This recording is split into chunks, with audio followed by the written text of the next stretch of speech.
session of the 8th edition of the India Defence Conclave. Thank you. Ladies and gentlemen, a very warm welcome to all of you to the 8th edition of the India Defence Conclave. We have just finished our segment on new and emerging technologies, Catalyst, before lunch. And some of you who were there in that session may find what I'm about to say now a bit of a repetition. Please bear with me. Many of you present here are aware that we launched Bharat Shakti in 2015, and we organized the first edition of the annual marquee event, which we called the Defense Attachés Conclave in August 2016. We rechristened it to the India Defence Conclave in 2021. By this time, StratNewsGlobal.com was launched. Earlier this year, our third web portal focusing on space and emerging trends in cutting-edge technology, Interstellar.news, was launched. We will now commence the India Defence Conclave with a focus this year primarily being on building India's defence future, the role of Indian companies and foreign OEMs. We will also be talking about collaboration in Make in India. There will be 3 knowledge sessions this afternoon, interspersed with special sessions and special addresses by eminent speakers. We will end the event with a fireside chat with the Chief of Defence Staff, General Admiral Chaudhari, followed by cocktails and dinner. I request all those present here to please make time to visit our exhibition area. The kiosks have been painstakingly put up by our partners, and I'm sure they will familiarize you with their latest products and offerings in the defense and technology domains. Also, ladies and gentlemen, and those of you who were with us in the morning, a reminder, if you are posting on your social media accounts, please remember to use hashtag IDC2023 and hashtag Catalyst 2023 and tag our handles at the rate StratNewsGlobal and at the rate Bharat Shakti BSI. Let us now begin the inaugural session. I request our founder and editor-in-chief, Nitin Gokhale, to kindly escort our dignitaries on stage. Shri Baba Kalyani, chairman of the Kalyani Group, Air Marshal Sandeep Singh, military advisor to the NSCS, Chief of Air Staff, Air Chief Marshal V.R. Chaudhari. Can I have a round of applause for these gentlemen, please?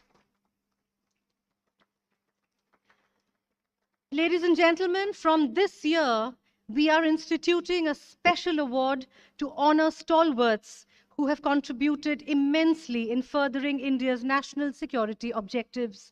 This award is particularly close to our founder Nitin's heart, as he believes that some of these personalities have also mentored him and held his hand through his 40-year-old journey in journalism.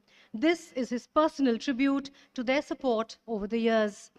This year, we are privileged to start this tradition by felicitating Lieutenant General D.B. Shekatkar, retired, a renowned military thinker and strategist. I request General Sanjay Kulkarni to please escort General Shekatkar to the stage. Can I have a round of applause, please?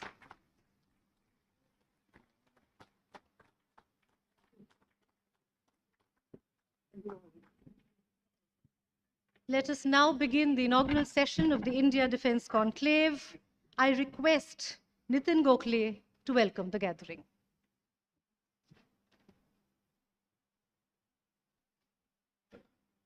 Thank you, Nilanjana. Good afternoon, ladies and gentlemen.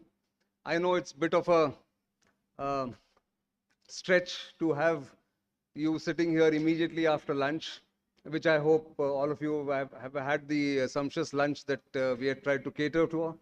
And I know it's something called the graveyard shift, but I promise you that the fare that is being dished out in the form of discussions and insights by stalwarts here who have come from the industry, from the military, and from think tanks will not let you really sleep. With that, I must say that we are overwhelmed this time, and we get surprised every year that the demand for participation in this event just goes up, and we may have to look for another venue in the coming year, because this time we had to close our registration 5 days in advance, and refuse about 70 odd people from coming for this event. So I'm grateful to all of you for making it here and making this event every year something that we cherish in our annual calendar. As all of you are aware, Bharat Shakti is a digital platform which started, as Nilanjana has already told you, in 2015.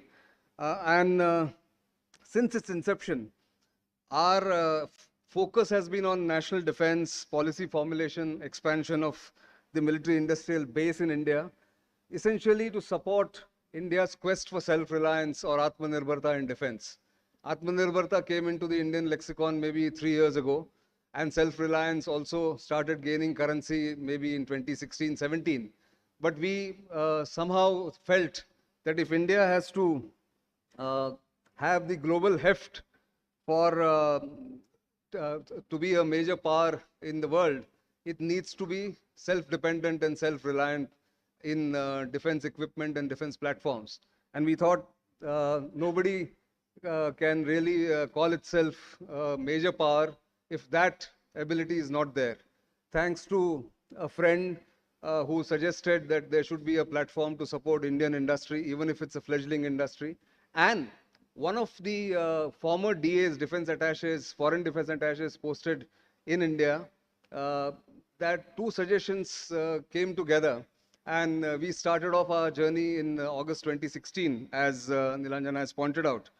We recognize that the route to enhancing India's preeminence in the global community needs to be based, as I said, on self-reliance. We believe India must have the ability to largely develop, design, and produce its defense platforms. And not just in isolation, but in cooperation and collaboration with foreign entities or foreign original equipment manufacturers.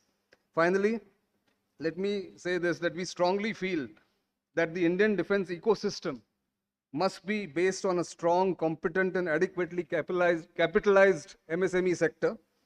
Our websites are therefore uniquely placed in their respective domains for presenting their achievements, be it in space, defense, or foreign policy, and requirements and challenges that all the OEMs, Indian defense industry, MSMEs, and anybody else who looks after the Indian defense sector faces. That's the collective effort that we believe in, and this entire gathering here is actually a reflection of that collective effort. I'm thankful very much to all the stalwarts here. Mr. Baba Kalyani has been a regular feature in our annual conclave. He's never refused my request to come for this function or even inaugurate this function. Air Chief Marshal V.R. Chaudhari has been an old friend. Plus, he's been here now, I think, for the third time, if I'm not mistaken, from 2021. 7 days after he took over, he was here at the conference in 2021. 2022, of course, he was here. And now, of course, this is 2023. That support, unstinting support from the military leadership, both senior and middle level, and think tanks, as well as companies, Indian companies, OEMs, MSMEs, has taken this event to its the current heights that we have managed to achieve. But it's not a single-handed or individual effort. It's my team. It's everybody in this hall who has managed to give us that boost and that confidence that we can pull this off. And as we always say, that the heart of the conference is the exhibition that is done by the companies who participate. So do find time to visit that exhibition.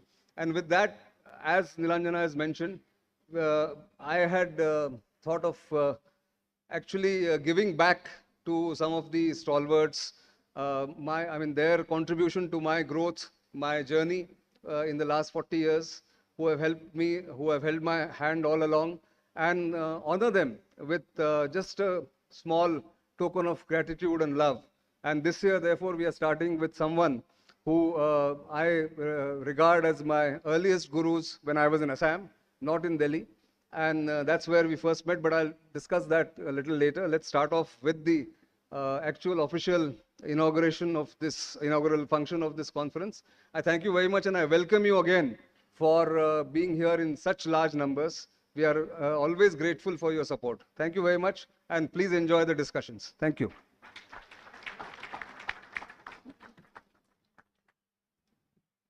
Thank you, Nitin. It is my honor to introduce Baba Saheb Neelkant Kalyani, the chairman of the Kalyani Group, to all of you. Baba Kalyani, the chairman of the Kalyani Group and chairman and managing director of Bharat Forge Limited, the flagship company of the Kalyani Group, a leading engineering conglomerate headquartered in Pune. Kalyani Group companies have joint ventures with several global MNCs. Bharat Forge Limited is today widely acknowledged as a leading forgings company in the world with the largest repository of metallurgical knowledge in the region and capability to supply sophisticated high technology components to almost every leading OEM across automotive, oil and gas, railways, marine, mining and aerospace sectors. I request you, sir, to please deliver the industry address. Can I have a round of applause for him, please? Thank you.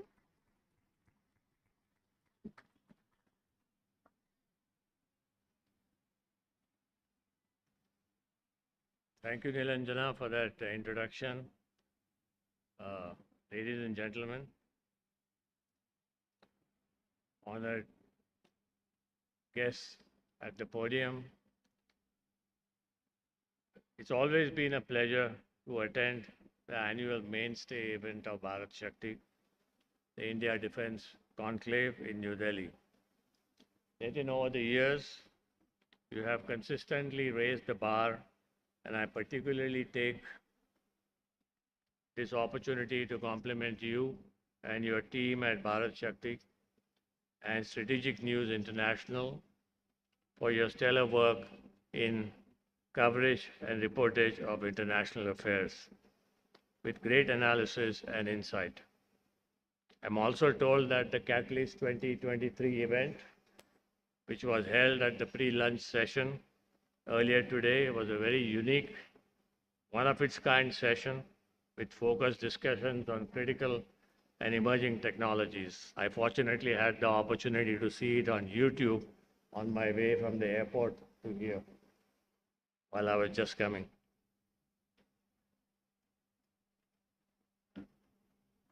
Self-reliance with indigenous capability, know-how, and know-why of critical and emerging technologies. They use in both civil and military applications. The role of industry, both Indian and foreign OEMs, are some of the more pertinent topics as we craft India's defense future and along with it, India's industrial economic future. And Nitin, I'm very glad to note that these are the broad themes that you have addressed today in today's edition of the event. Before I speak on the topics, ladies and gentlemen, since last Saturday, we have all been witness to disturbing visuals and distressing turn of events from Israel, a country that has been and is a great friend of India. As a true friend and partner, Israel has contributed immensely to the Indian defense ecosystem, and I take this opportunity to express our earnest support, my personal earnest support and solidarity to the people of Israel and pray for their safety. Friends, I'm certain you will agree that in the last 5-6 years, in spite of 3 years of COVID, which came in between, as a country, we have seen a major transformation take place in India's defense industrial landscape, both in terms of policy, in terms of capability, and in terms of creativity. The domestic defense production last year crossed, I'm told, 1 lakh crores in value, with active participation and contribution from the public sector defense units, Indian industry, both large and the MSME sector, startups, foreign OEMs, and the DRDO and academia.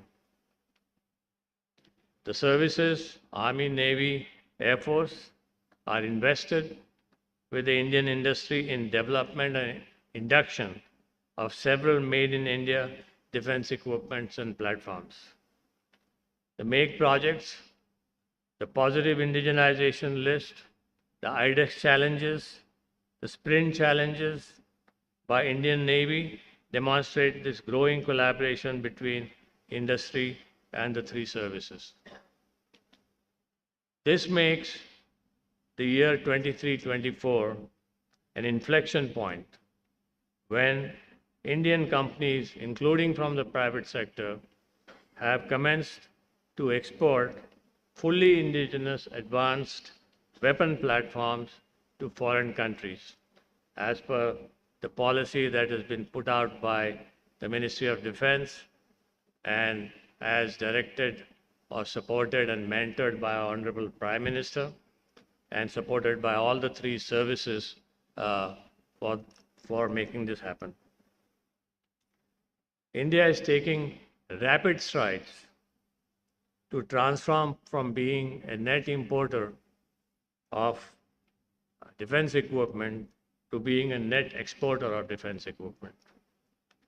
What is noteworthy is that the entire Ministry of Defense machinery, including senior officials, the Ministry of External Affairs, through its missions, the defense attaches in the embassies, the services, all the three services, the DPSUs, the Indian industry are taking a whole of India approach in making this happen and leaving no stone unturned to meet this ambitious objective of reaching a goal of $5 billion of export as per the Prime Minister's directive. Friends, the moot question now for all of us here, representing the government, the policymakers, the industry, the scientific and academic community, and all the three services, and the startup entrepreneurs is how do we translate this into establishing a thriving, most advanced and world-class Indian defense industrial complex?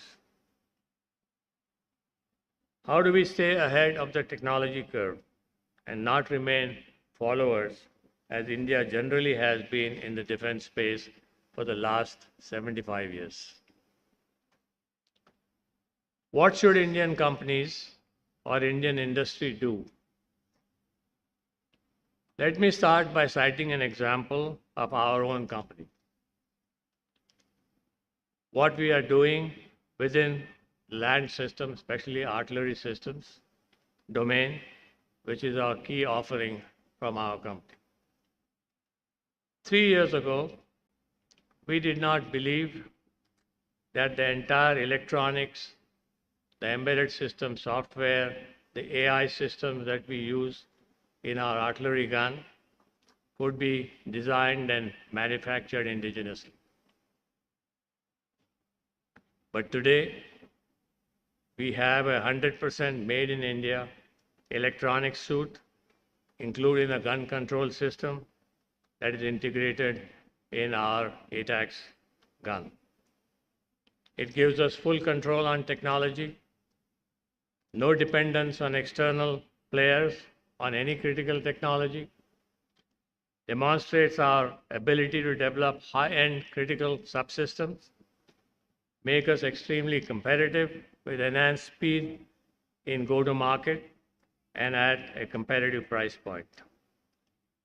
With complete technology know-how and know-why within our gambit, while we developed the ATACMS with the help of DRDO, and I must mention DRDO's very, very big contribution in making this happen. Without the users asking us for other weapon platforms, we have now developed 8 more weapon platforms, out of which 2 additional platforms are being exported today. So we are exporting 3 land system platforms to countries in Europe. Thanks to the Indian MOD's push, we are now beginning to see heightened traction across countries for exports of these made in India products, and we hope that we will see a much larger level of export as we move towards, as a nation, to achieve the ambitious goal that has been set for us for our exports. And the Advanced Towed Artillery Gun System, while the Indian Army program is in advanced stage of procurement process. By the way, this is the first time an Indian company is exporting a platform before the Indian Army has bought it.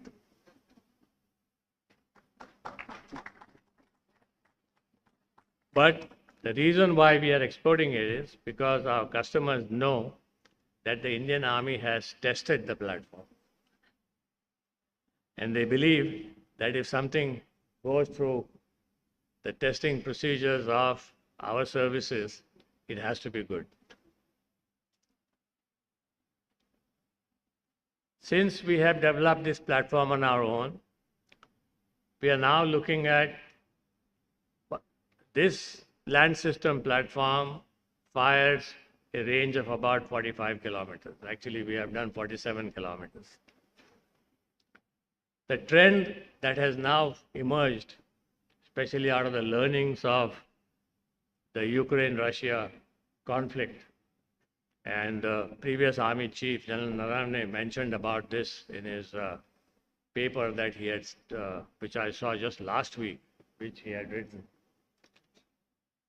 that the whole doctrine of what kind of equipment you need in current geopolitical systems, current warfare dynamics is much different than what we thought we needed 20 years ago.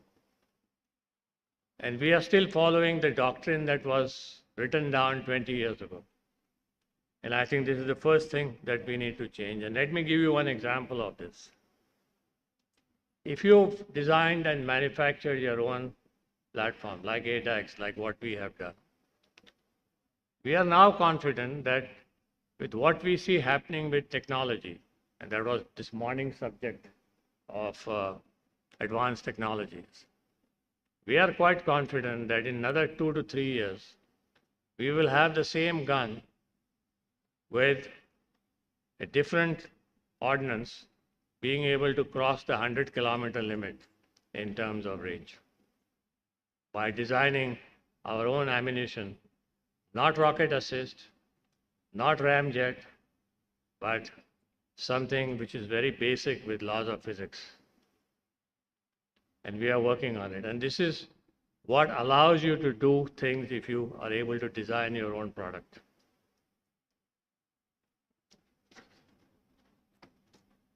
While we have developed artillery gun systems as an extension to the guns, we have now accelerated development programs to design and develop and manufacture multiple variants of precision guided munitions.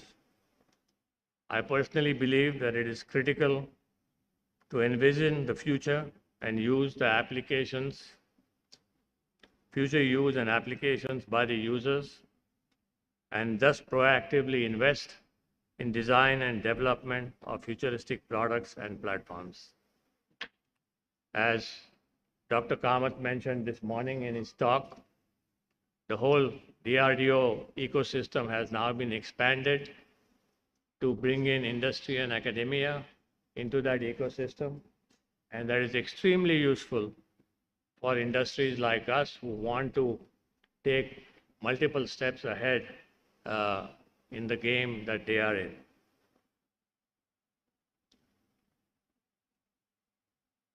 I also believe that the faster we develop such advanced systems, the faster India will succeed in its endeavor to develop a robust and vibrant defense industrial complex for the future. And if we have a strong defense industrial complex, like, I don't know, many of you must have read the book which I had mentioned many years ago,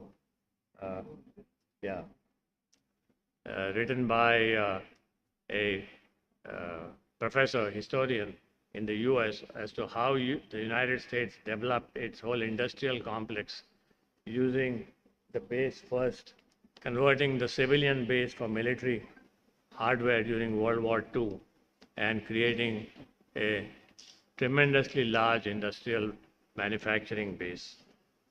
And I think in India, we need to do exactly the same thing. What should the users and policymakers do? This is a suggestion that I have. Hitherto, the procurement doctrines and procedures are all based on reference points provided by imported weapon systems and platforms, basically the Jane's Handbook. Going forward, Indian companies must set the benchmarks, and we should design and develop, along with interaction of the user and guidance from the users, the most advanced products and platforms that the user thinks are required in the next few years.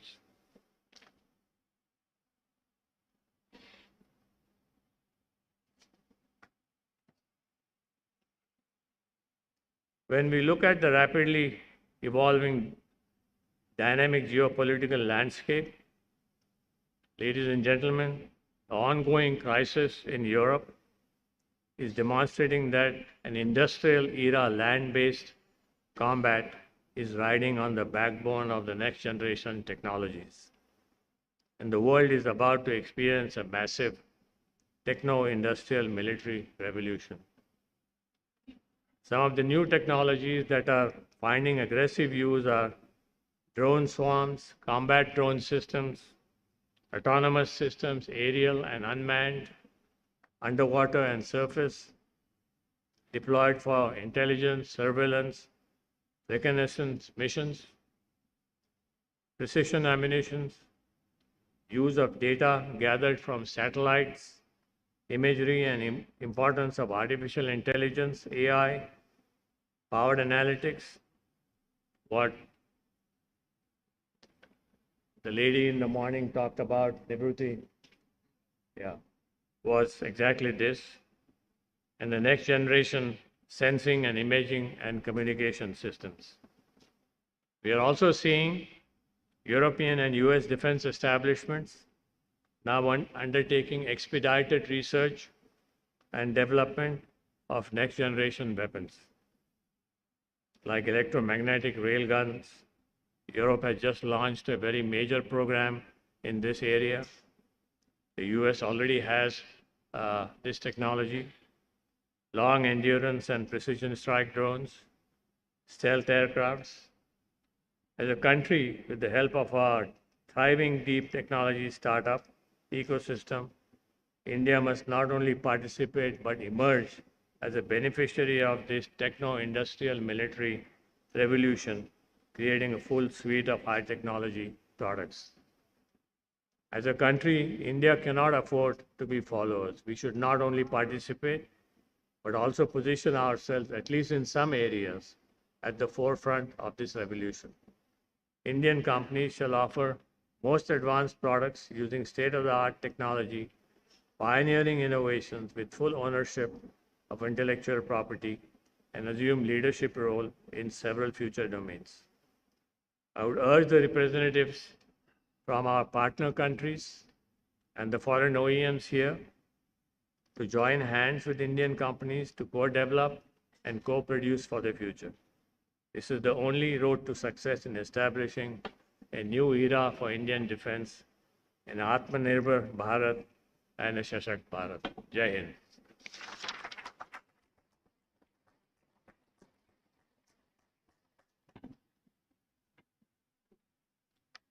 Thank you very much, sir. May I introduce Air Marshal Sandeep Singh, Military Advisor, National Security Council Secretariat. Air Marshal Sandeep Singh joined NSCS on the 24th of April this year. Before joining NSCS, he served as the Vice Chief of Air Staff. He is an experimental test pilot and Category A qualified flying instructor. He has flown several aircraft and has over 4,900 hours of operational and test flying experience on the Sukhoi 30 MKI, MiG-29, MiG-21, Kiran AN-32, Avro, Jaguar, and Mirage 2000. He played a key role in the induction, production, and weaponization of the Sukhoi 30 MKI aircraft in India. Sir, may I request you to please deliver the special address. Can I have a round of applause for him, please?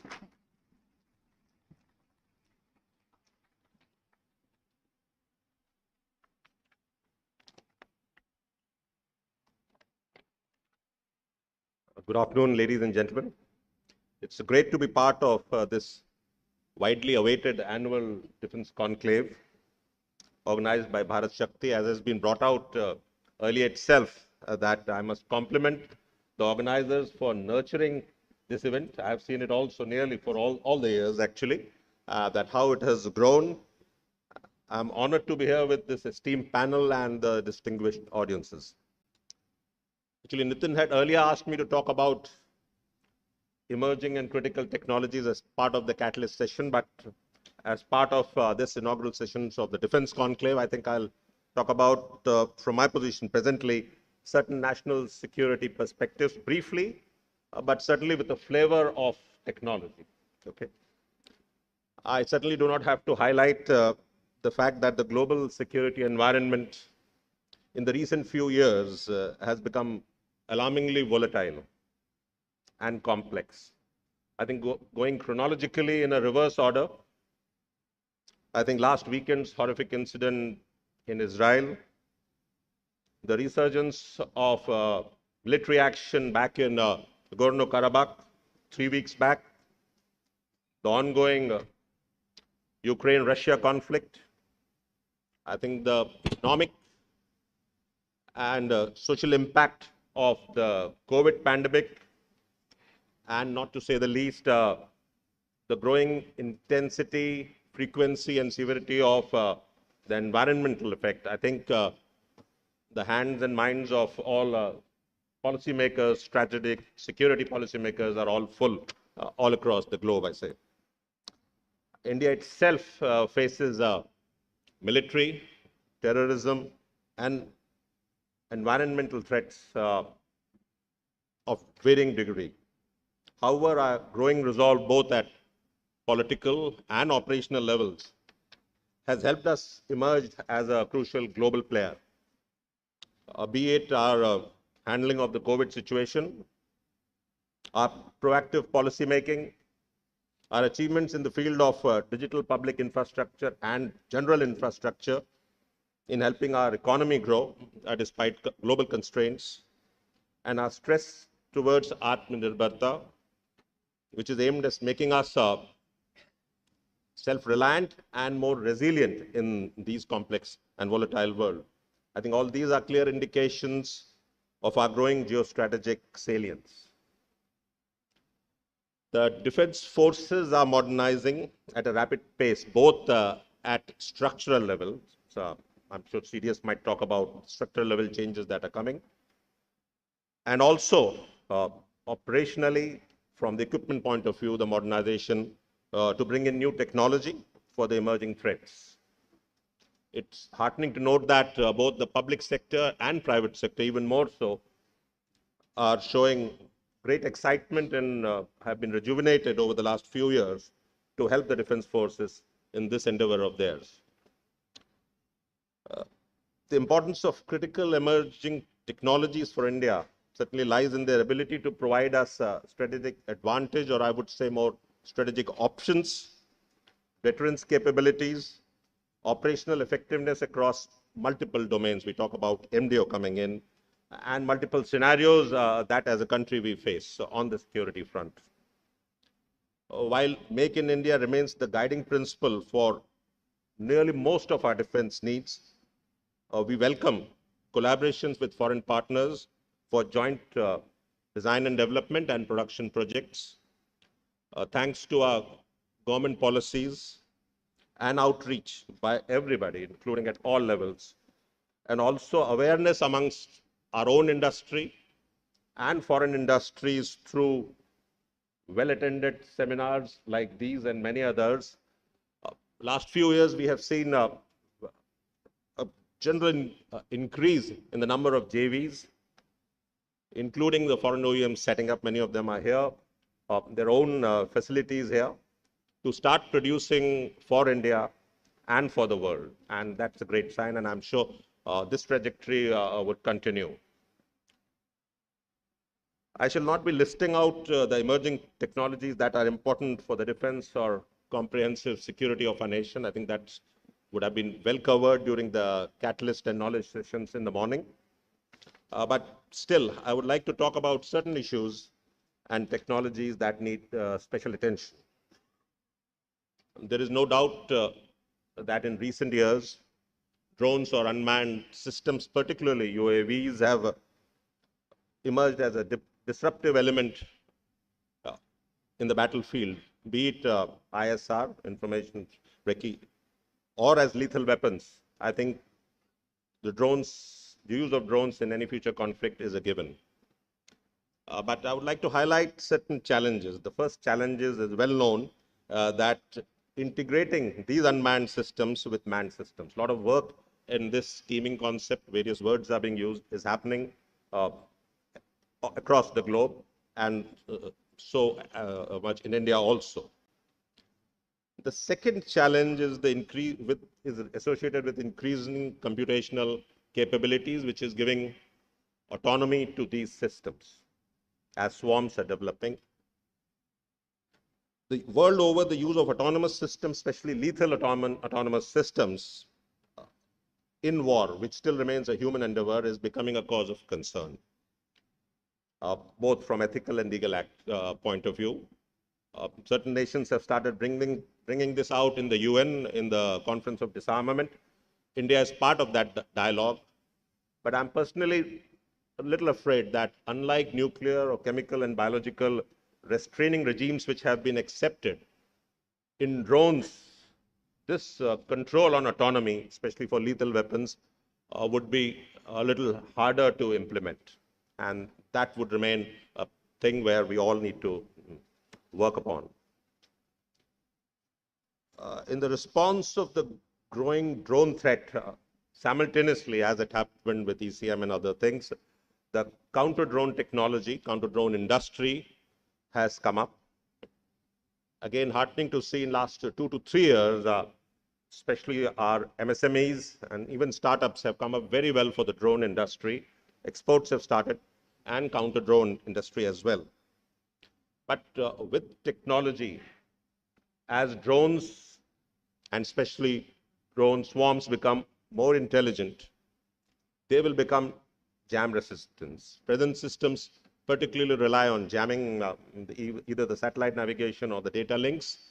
But as they become more resistant to this, the newer technology, Mr. Kalyani mentioned that use of directed energy weapons, of be it compact laser, presently the weights are still very high, and high power microwave systems would need to come up.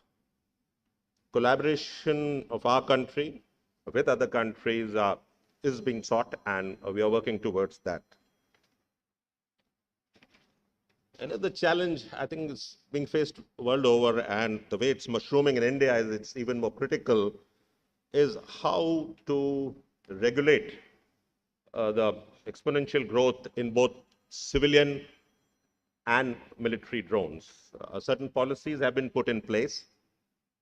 We are even more worried about presently unregulated growth in the counter-drone system. The jammers are becoming more powerful and compact.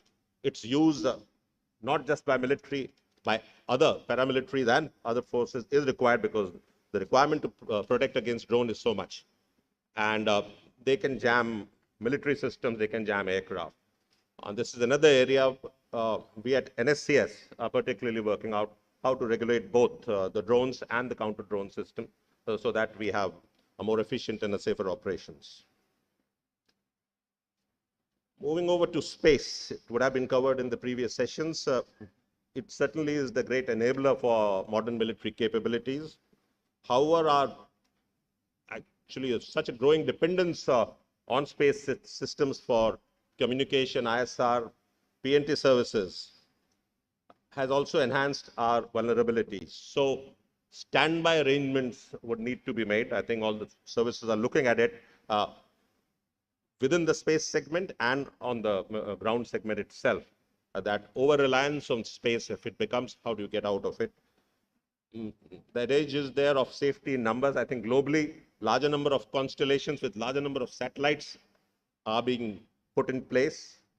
So cooperation and sharing of space assets with friendly foreign countries. Our country is already we have signed MOUs that we can share these assets. so that you have reduced your vulnerabilities for the space segment. I will talk about a little bit about immersive technologies. I think simulators in aviation have been there for a very long time and have already matured to a great extent. But simulators for land and maritime systems have started coming up. I see our own companies which are involved in this. They have done a great job and they have started exporting these systems. But modern immersive systems using VR, AR, or extended reality are coming in. And what the services want is not just as a great training aid for their combatants. These systems are being used or to be used by our maintainers as well as strategic and tactical level policymakers and implementers. So immersive systems with computational powers going up and display fidelity being going up would be there in the future for the defense forces and other elements of security apparatus. I think perhaps no talk on defense technology can be given without highlighting the importance of quantum. Dr. Sood, our principal scientific advisor in the opening, I'm sure he's a great expert. I have had several discussions with him, would have covered the importance of that, and I'm told other speakers also. So I will not harp upon that. It's a complex technology, as various witty remarks, including from Neil Bohr, that mentioned that nobody can understand quantum, neither do I very well. But I think the great research is being done all over. And here, I think with, once again, foreign partnerships we already have with some of the countries who are represented here would be required to utilize the quantum in the field of defense and security measures. It will be a real disruptive technology as these systems come in. And we earlier anticipated that they will take some time. 10 years back, we never thought that quantum will become a reality. But the rate at which some of the systems have already got fielded, including in civil, that makes us think that we have to work very hard to get them inducted for the defense forces as well. Well, while we were talking about these future or emerging technologies for the wars of the future, I think Ukraine-Russia war and the latest Hamas attack in Israel this weekend has reminded us the threat from low-cost systems, the power of tactical innovation, and finally, the old principle of war, use of surprise. That brings us to the need of greater focus and deep integration and fusion of all ISR capabilities. In our country, civilian, military, human is a very important element. So tech and human, space, cyber, all have to be amalgamated. We are doing work on that. It's a big data analytics and AI-enabled system, and that will become increasingly more complex, more data heavy. But the essentiality of that, I think, none of us can, I think, overemphasize on that. Another area which I have particularly got interested in last few months in more so has been how to protect our population and particularly our militaries against info war or influence operations or what is now being called cognitive warfare. Our immediate adversaries have very well developed capabilities in that, and we need to protect against them by developing inbuilt resilience towards them. I do not know whether our National Cybersecurity Coordinator covered these elements, but protection against cognitive warfare is a field which I think all over we need to keep improving upon as the capabilities grow of the elements who would be inimical to us. I particularly get scared of the capability of generative AI to develop deep fakes. Real dangerous deep fakes are coming in, and it's very hard to protect ourselves against that. At the end, I would say that the national defense or national security is increasingly, it has been, but it is getting even more so as a whole of nation responsibility. While we have been talking about jointness, theaterization amongst the three defense forces, perhaps it's even more important to bring in this jointness amongst all stakeholders of national security, different ministries, including private sector. And that's the work we all should work to bring in a true jointness towards national security. I think there are representatives for several countries, as I see. I would like to say to them that timely solutions to future security challenges can best be found through collaborative approach amongst like-minded and friendly countries. To add to this cooperation and collaborative approach, I think our Prime Minister had given the vision during the recent G20 of Vasudev Kutumbakam, one earth, one family, one future. I may only add a safer future as we collaborate together. I once again congratulate Nitin, you and your team for organizing this, and the lessons which will be learned, which the takeaways from this, these discourses would help us certainly address our future challenges that much better, make our action plan that much more realistic. Thank you very much, Jai.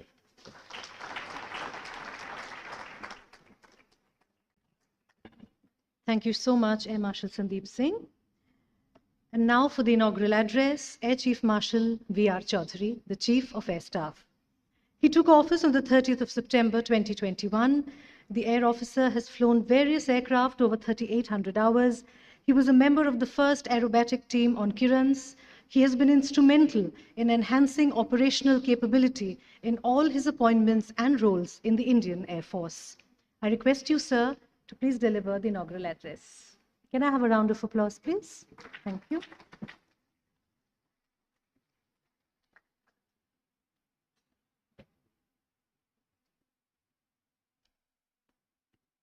Good afternoon, ladies and gentlemen. Thank you, Nitin, for inviting me once again, and compliments to Bharat Shakti and the team for repeatedly doing an excellent job of organizing this seminar, this conclave.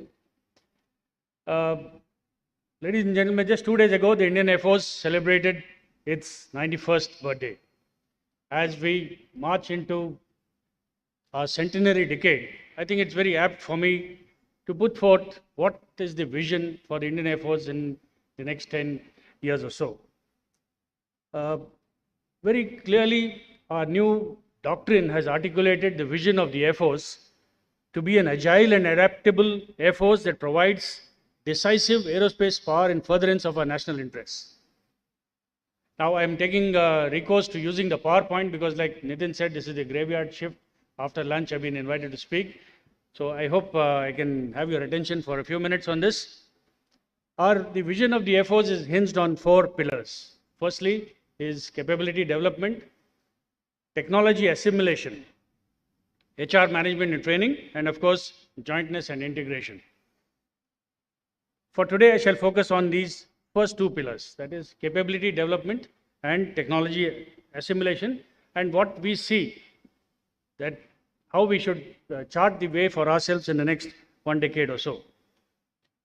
Starting with the capability development, it starts with identification of future risks and constraints, as has been amply brought out by the 2 speakers before me.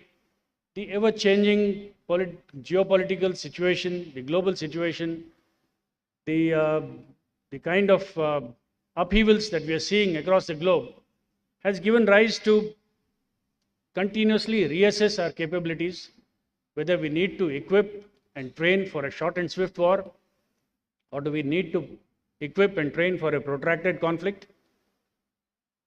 Which part of the country or which part of the globe is going to be affected next is something that we need to keep analyzing all the time. Our resource prioritization, of course, will be based on a nation's requirements of balancing between economy, education, healthcare, and military requirements. The existing structure and resources need to be constantly restructured, keeping in mind the changing character of warfare. And it is for us in the leadership in the armed forces to understand that we need to always anticipate the change in character of warfare rather than reacting to it after it happens. For this, very essential that we need to understand, assimilate, and absorb the newest technologies that are available to us. Our doctrine has also very clearly spelled out that we are shifting from being merely a threat-based and demanded force to a capability-demanded force. I would like to succinctly put across the broad plans of capability development using the acronyms of A, B, C, D. A for acquire, B for boosting what the capabilities of the existing platforms, C for conserving the aging platforms, and D for developing and helping in the research and development of newer platforms and capabilities. The focus will always remain on Make in India or Atmanirbharta, with a lot of emphasis on joint ventures, transfer of technology, and of course, in-house development of technology. I shall touch upon the ABCDs in the coming slides. Firstly, the acquisition. You are all aware of the long-term acquisition program for the Indian Air Force. I have spelled it out very often. It's all over the public domain. We are looking at inducting about 156 light combat helicopters, including the requirement of the Indian Army. The AEWC Mark 1A on the same platform, that is the Embraer, and the Mark II on the Airbus 321 platforms.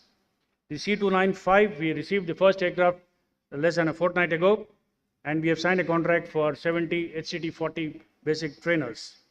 Just to give an idea of what this involves, the C295 project would involve about 125 MSMEs spread across 7 states of the country, expected to generate a little over 40 lakh man-hours of work, and 96% of total man-hour work per aircraft will be undertaken in India. On similar lines, the other equipment that we are inducting is, of course, the Akash surface-to-air guided weapon systems, a plethora of radars, starting from the highly mobile and radars of the triple LWR class to the Ashlesha and the MRSAM and the weapon systems of the MRSAM class. The LCA, we have signed a contract for 83 LCA Mark 1 aircraft. And recently, we have announced our decision to go in for 97 more of the same version. So we will have a huge fleet of about 180 LCA Mark 1A aircraft in our inventory. Again, just with the first contract, this gave rise to about 140 design agencies, 340 production agencies who got involved in this manufacturing of this aircraft. We have generated more than 5,000 jobs through this one contract, and you can well imagine with the forthcoming contract for 97 more aircraft, the number of agencies involved is only going to increase. When it comes to boosting our capability, we had realized the value of maintaining some old platforms by enhancing their capabilities in terms of their radar, EW systems, weapon systems, and so on. We had upgraded the Mirage 2000 fleet, the MiG-29 fleet. The major upgrade of the Sukhoi 30 fleet is on the anvil. We are moving a case for upgrading 84 Sukhoi 30 aircraft. Now, once again, for this, HAL will be the lead integrator. 51 systems on the aircraft will be upgraded. The distribution as shown, HAL will do about 30, DRDO will do 13, private vendors about 8 of them. 78% of indigenized work content. The workforce will be divided among all the divisions of HAL and about 5 to 6 labs of DRDO. A good example to follow, to emulate, would have been the MiG-29 upgrade, which was done by the 11 base repair depot of the Indian Air Force. We managed in this learning process to indigenize almost 90% of the spares required. The ARS, the automatic replenishment system, the spares that are required for continuous overhaul and servicing of aircraft, we have almost touching 100% indigenization in this fleet. Apart from the hardware, there are certain unseen factors that go on to make a very robust and important Air Force. Some of these probably are not very popular in the public domain. They're not known as to what kind of improvements we are doing. For example, we have just rolled out the Air Force Net 2.0. It's a completely new generation Air Force network based on software-defined radios. This will also support the 5G communication of the Air Force cellular network. We have ensured that all our data centers are hardened adequately. On the Air Force Net, we have now launched more than 80 applications, all of which were developed in-house. Today, we boast of being very almost paperless in our work content. We have more than 15,000 correspondence generated on a daily basis online and about 16 lakh plus digital files on the e-office. Now, we also hold one very unenviable record of operating some of the oldest platforms that any Air Force does. We are flying the Avro for more than 61 years now. The MiG-21s have finished 60 years of service. The Chetaks have finished 61, running the 62nd year of service. We have some other older aircraft like the Jaguars, the IL-76, the AN-32s, which are almost touching 40 years or more of service. In the ground equipment, we have some radars, weapon systems, once again, which are hitting half a century of service to the Indian Air Force. But we have to continue to maintain and conserve this equipment to fill in the numbers, to fill in the void till we get modern equipment.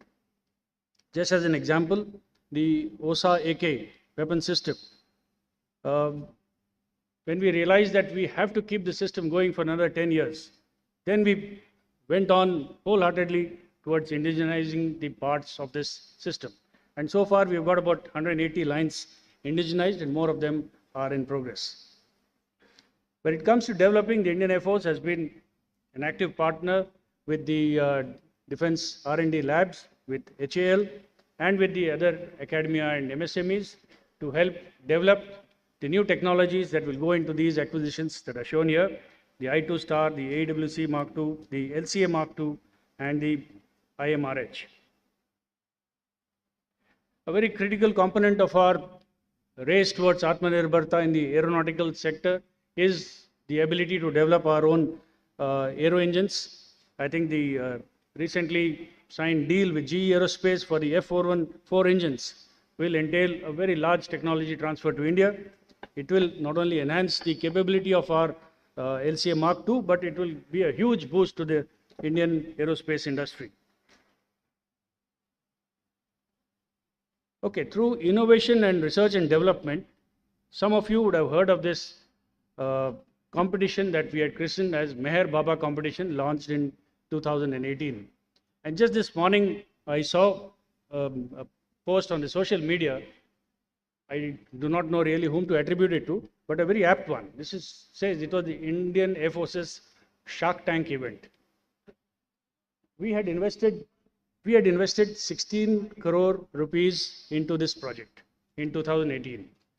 Today, the Indian Air Force has signed contracts worth 800 crores for swarm drones and drone-related equipment.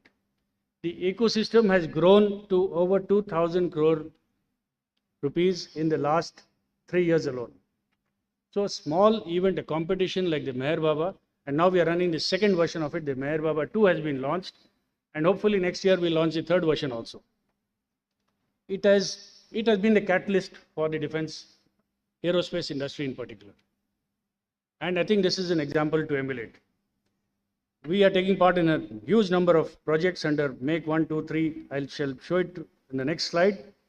The last bullet here is, of course, the nodal technology centers in all our base repair depots. These are the link between the industry, the academia, the MSMEs, and our own base repair depots. I think they're doing great service in being able to indigenize a whole lot of spares and to march towards the goal of Atmanirbharta here. Some of the capabilities that we are going to develop through innovation are as flashed here. More important is the logo on the top right. We set up a new directorate. It's called the Directorate of Aerospace Design, which is now running all these programs. The idea is, like I said, to ideate, innovate, and integrate new technologies into our existing systems. Again, through the Technology Development Fund of the DRDO and the IDEX, we are now looking at developing a huge number of solutions that will meet our future requirements. In the defense space challenges, I'm happy to announce that we have signed up for almost 30 defense space challenges with the MSMEs. And this number is only going to increase in the years to come. Some cutting edge technologies, improved situational awareness system through a YU link, which is completely developed by one Air Force officer himself. Improved cyber resilience. We are launching the integrated air command and control system, the batch 3, in a month or two. And we have to ensure the resilience of the system. Manned-unmanned teaming and solar-powered high-altitude platforms, again, niche technologies areas where we are investing our energies and our money. Apart from the aircraft and the systems, what is really not commonly known, once again, is what goes behind maintaining a robust force structure. Efficient operational logistics, redundant networks, resilient networks, integration of the networks of all the three services, and of course, upgradation of operational infrastructure. A word or two about technology assimilation, which I said was the second pillar of our vision for a strong Air Force in the next 10 years. Now, when we talk about technology assimilation, I think Sandeep Singh had just mentioned a few technologies, and I may be repetitive because we have been wearing the same uniform. I think we think on the same lines. I had not had access to his talk before this, but more or less a lot of things that he covered, I will touch upon once again. We have to realize that we are sensitive to technology. We need to incorporate disruptive technologies in our inductions, and that they will play a critical role in future conflicts. Some of these technologies in just as shown here. Okay, a few critical areas where I think our focus is now shifting is how do we assimilate how do we infuse the power of artificial intelligence into our systems. Now, starting from predictive maintenance shown on the top left, going on to the ISR, primarily now we are working on decision support systems, smart operations. Again, a very important facet of being able to capitalize on the power of artificial intelligence and big data. What we are doing is we have developed our own in-house campaign planning systems, op stamina assessment to see what kind of resources are required at which part of the country at any given time. AI modules are being used for helping us carrying out precision targeting and assimilating information gleaned from the EW systems. So like this, we are now, our focus area has been now to develop and to assimilate the power of AI to be able to put it into our systems. The space segment has been touched upon by Sandeep Singh. I will not repeat it. More importantly, our future imperatives hinge upon having space situational awareness, space control, and finally, space denial. Here, our involvement has been, of course, in the Gaganyaan program, the manned space program, real-time aircraft tracking system. Like I said, 30 defense space challenges is what we have signed up for. And of course, we have now started introducing space space technology as a part of our syllabus, right from a time a cadet joins the Air Force Academy. So it's a part of our syllabus to get more awareness of what the capabilities of space are. We firmly believe that network-centric operations is the way forward in the next decade or so, reducing human intervention at various stages, cutting short the decision-making cycles. This is what is going to take us forward into the next decade. For this, we need to have predictive network analysis backed by robust security operations centers. Again, interoperability of data networks, optimization of networks to be able to shrink the OODA loop, as it is called, integration of sensors and creating advanced decision making cycles through decision analytics, and of course data protection. These are all the key areas that we are looking forward to for interacting with the MSMEs, with the industry, with the academia and all our partners. Here, the next step is, of course, information warfare, again touched upon by Marshal Sandeep Singh, the ability to carry out strategic culture mapping, predictive decision making of strategic leadership of our adversaries. How do we shape the national security construct? How do we safeguard our own networks? How do we safeguard our own people? These are again focus areas that we are looking into. The key technology imperatives, as listed in one of the slides that went by, and again alluded to by the previous speakers, is that we had to now seriously look at how some of these niche technologies can quickly be assimilated and put to military use. How will they enhance our operational capabilities at the earliest? While there are long-term requirements to incorporate quantum technology to improve our communications, or there are long-term requirements to have better AI modules for decision making, but as technology takes small steps, we also need to equally match up with that and see how best it can enhance our operational capability. In the electronic warfare systems, for example, we are now focusing on reduced form factors. Most of the electronic warfare systems so far that we owned and operated were huge, bulky, large power consumers, large emitters of heat and signatures. We had taken on a project to reduce the form factor, and we were very successful. Within 1 year of launching this effort, a huge, bulky truck-mounted system was doing a few years ago. And thereafter, next step was to network all these electronic warfare, the output from all these systems into a robust decision-making system.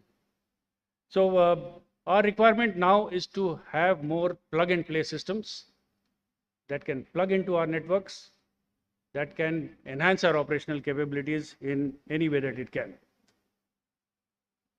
The last point, of course, is the understanding of the capabilities of AR and VR-based simulator training solutions. We have to disrupt our entire training pattern. Some of you would be aware of the HR imperatives that we are facing right now with the Agnipath scheme, where we have our airmen join us. They will remain with us for 4 years. Now, in this small time of engagement, it is very difficult to go through the complete training process. So we need to disrupt the whole training cycles, the whole training process, and use a whole lot of AR and VR-based simulators to ensure that they gather the knowledge that they are required to in the shortest possible time. So in the end, I don't know who I had to attribute this to. That's why I put an anonymous here quotation. So long as there remains a substantial period, often up to 10 years, between inception of a new weapon system and its deployment, even the very latest weapon systems are out of date in terms of what technology can deliver.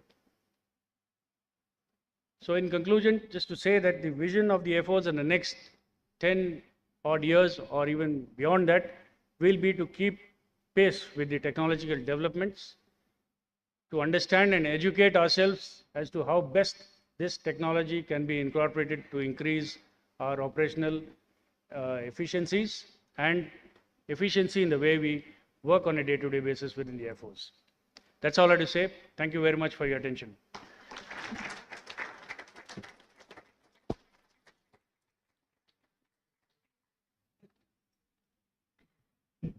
Thank you very much, sir, for highlighting the imperatives of the Indian Air Force in the near and foreseeable future. And now let us proceed with the award function, the felicitation of Lieutenant General D.B. Shekatkar, retired.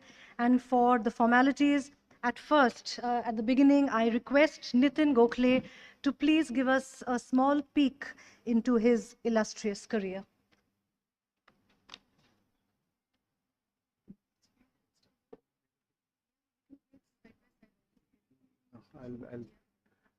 Thank you very much, Nilanjana. This is something that we have introduced this year. Just a brief kind of association that I must highlight with General Shekatkar. I first met him when I was in Assam exactly 25 years ago. He was a corps commander a Lieutenant General leading the 4 Corps guarding the China border. The entire China border of Arunachal Pradesh. Now it's been divided into 2 different corps. And I had just finished my first book on the insurgency in Assam vis-a-vis the tea industry. And he had just got posted. So he read my book somehow, someone presented my book to him.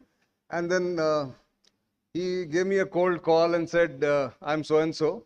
I've read your book and I would like to meet you. Now it was an overwhelming feeling for me because I was all of maybe 35 years old, first book, not very well known outside the Northeast. And here was a 3-star general himself calling and telling me, I want to meet you. So he did come down to Guwahati, where I was based. We met, and he just took me under his wings.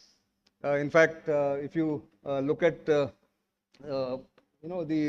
service that he has done all through his years, it's been from Kashmir to Northeast a number of times.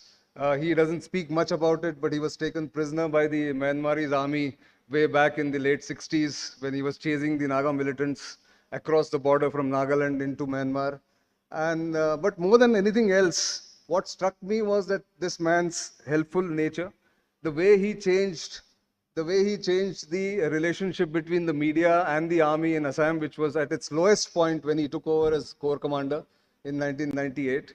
And all that it did was to spend 2.5 hours with local language editors, Assamese editors in Assam, completely unstructured discussion with them. And they were eating out of his hand for the next 1.5 years when he was there. So what really stood out for me, and ever since then, he left Assam by end of 2000 rather. I went to Kargil in the meantime to report the war. I came back. He superannuated as commandant of the infantry school in Mao.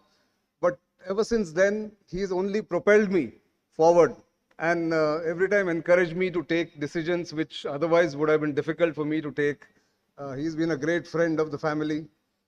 He's seen the children grow up, our children grow up from young kids to young men now.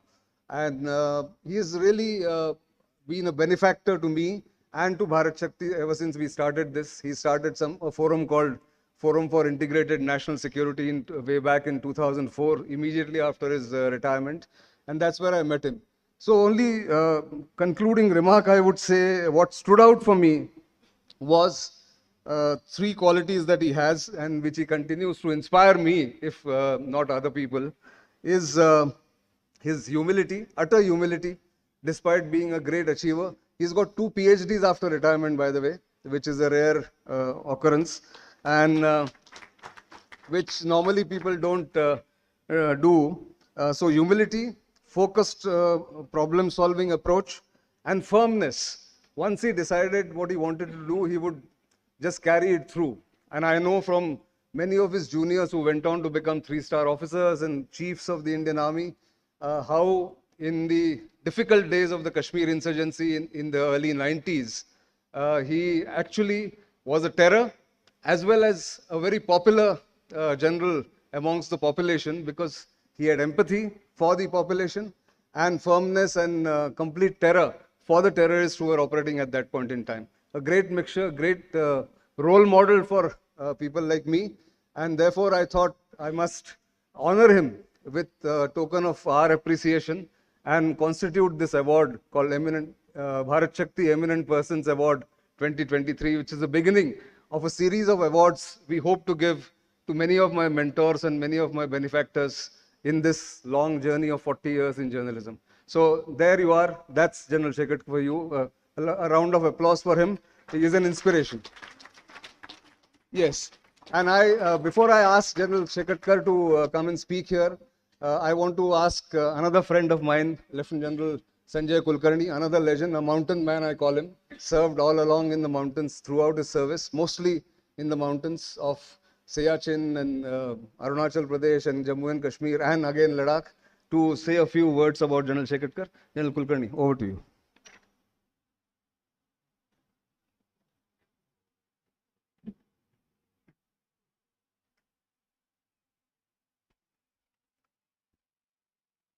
Good afternoon, ladies and gentlemen. Nilanjana is looking at me not more than 2 minutes because I'm eating at your tea time. But notwithstanding, Nitin, wonderful. It couldn't have been better. And my association with him goes from a sports writer to become a think tank that he runs today. Wonderful. And my association with General Shekatkar, who I am told to be standing here to introduce you. I first met him as a corps commander when I was commanding a battalion in Tawang. And that's the time when we were having problems with the Chinese in 1999 at the same place where we had recently, a place called Yangtze, for about 90 days. And that's the first time I met the corps commander. And thereafter, of course, our association runs long when, as part of the Shekatkar committee, we had to reorganize the armed forces, to which whatever little contributions that we could. A brilliant man, a soldier scholar that you saw what Nitin was talking about, a man, a real humility to the core. PVSM, AVSM, VSM.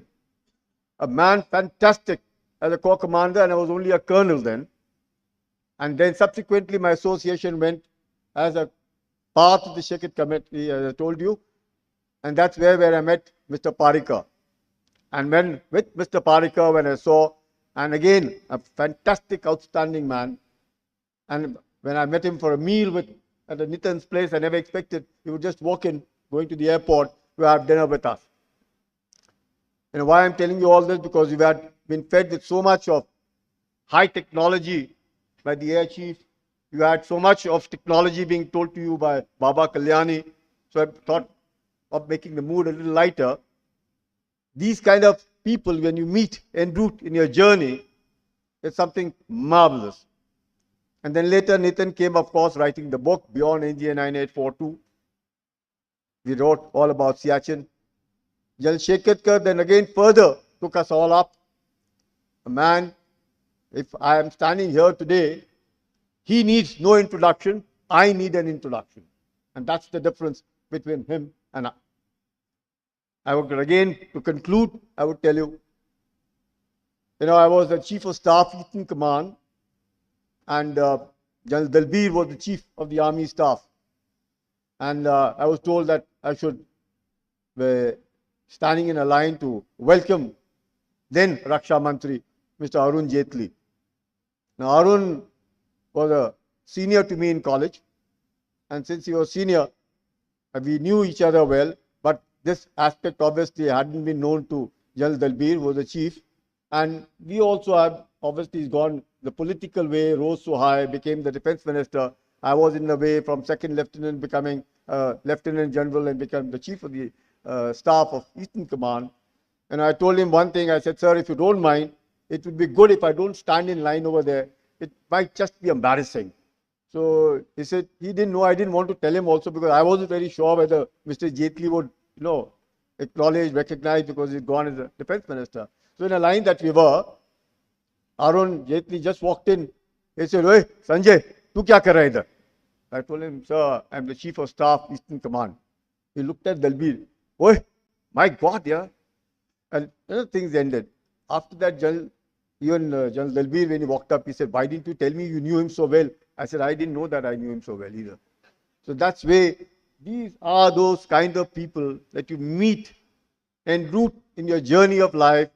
They make you. And I'm greatly honored to be able to say a few words for people like General Shekatkar. I couldn't have asked for more. Fantastic journey. Written 16 books. And if I heard you right, Nitin, you said 2 PhDs? 3 PhDs.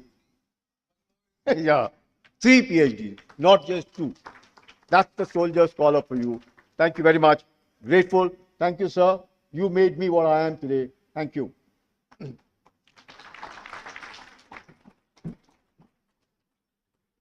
Thank you, General Kulkarni. And now to present the award, may I request all the dignitaries on stage to do the honors.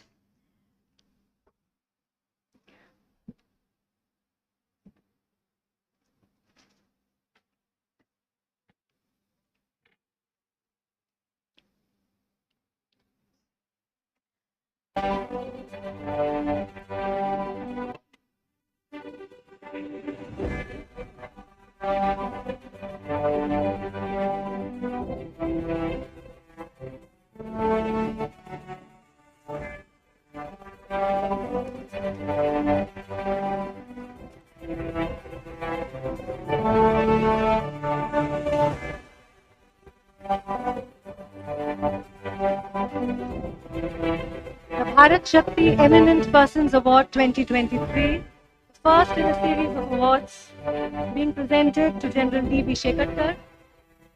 And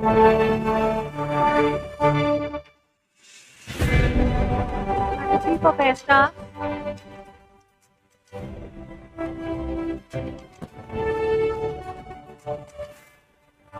Thank you very much.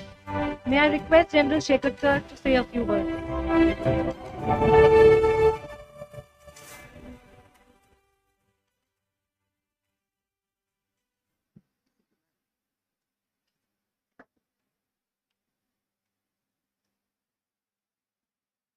The galaxy on the dais, the legendary of our nation. One is creating the arms, second one is using the arms. And third one, we have already used the arms and we are surviving because of those arms. So hats off to you all, sir, being here, and hats off to the galaxy of people. From good afternoon, we are progressing towards good evening, ladies and gentlemen. I know we are running behind the time. Madam, please give me a meaningful look. I'll stop, but I won't look at you.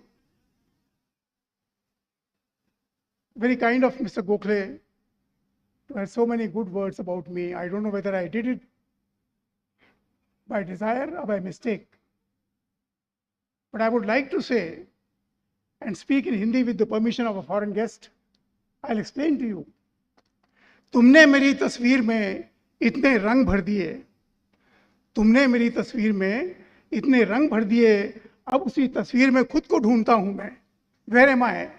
Am I the same young boy who was trained by my parents after class 12, went to college, and suddenly I joined the army when the war in 1962 was on? Our hostile neighbor, they thought they can take liberty with us. And as General Kulkarni mentioned, as a corps commander, we both of us had to teach them a lesson that no more liberty with India now. If you come, you may not go back. And they didn't go back. Where they went, we didn't know. Why I am saying this? Since morning, it's been very nice of you, Nitin, to pick up the subjects, and we have been discussing. In the army, there is a saying, you are to be seen, not to be heard. But here I have been made to speak, and speak loudly so the others can hear. In the Air Force, they are told, you may not be seen, but you have to be heard. Because the higher you go in the sky, the lesser you see the people. And sky is the limit. We are now graduating into space is the limit. And it is very difficult to see the space unless you go yourself into the space. It is a fact of life, the warfare. It was mentioned that I have done third PhD, 3 PhDs. Why? It is just to prove that soldiers can also be knowledgeable. They may not be literate, but they can have enough knowledge to bluff others and get the PhD. From the independent sources, Mr. Patil is looking at me because he is creating artificial intelligence to be operated under the sea. My request to you, I am now working not for PhD but for something else. After World War II, and this is where the people come into play. The experts are here. After World War II, no large nation has ever won the war against a small nation till day before yesterday. No large nation has ever won the war against a small nation. No large army in the world after 1945. I was a young boy then. No large army in the world has won a war against a small army till day before yesterday. There are indications of future, the warfare of future, which Air Marshal Chief was trying to mention. And that is why my third PhD has been psychological warfare in 21st century and the role of social media. You can create an unknown person into a well-known enemy. It is possible. It is being done. The people whom you have not even seen, you are fighting against them. The unknown enemy, the unseen enemy, And then you say, we have killed so many people whose dead body has gone straight into space. This is the new sign of warfare, and we got to be aware. And our young generation who is putting on the uniform, my request is kindly pass it on to them. They will be faced with all these difficulties. The other point is, we talk, we deliberate, and so much of emphasis is given on the artificial intelligence. But that artificial intelligence is created by human intelligence. To survive in 21st century, you got to have uncommon common sense. If you deprive yourself of common sense, no artificial intelligence can ever help you to win the war. It may help you to destroy a few people, but winning the war has to be done with the common sense. What will hurt your enemy? Where is the weakness of enemy? When the enemy can strike you, will you be prepared or not? And this reminds me, or this forces me to another thing. If you wish to prevent a war, we are all fighting, we are all discussing on national strategy, national security, space security. If you wish to prevent a war, be prepared for it. Never be eager for war, but be prepared for it. If you wish to prevent a war, be prepared for it. If you are not prepared for the war, you will get sucked into the war at the place, the timing, and the situation which will not be of your choosing. We have seen what is happening in Europe, Eastern Europe. We are seeing what is happening in Russia and Ukraine. We are seeing what is happening in Middle East. We are seeing what is happening in Caspian Sea. We are seeing Black Sea. The other point, my request is, I won't take very long. I know we are already running for the time. The naval people will know better. The air people will know. There's a philosophy of 70, 80, 90. 70% of the world is all sea.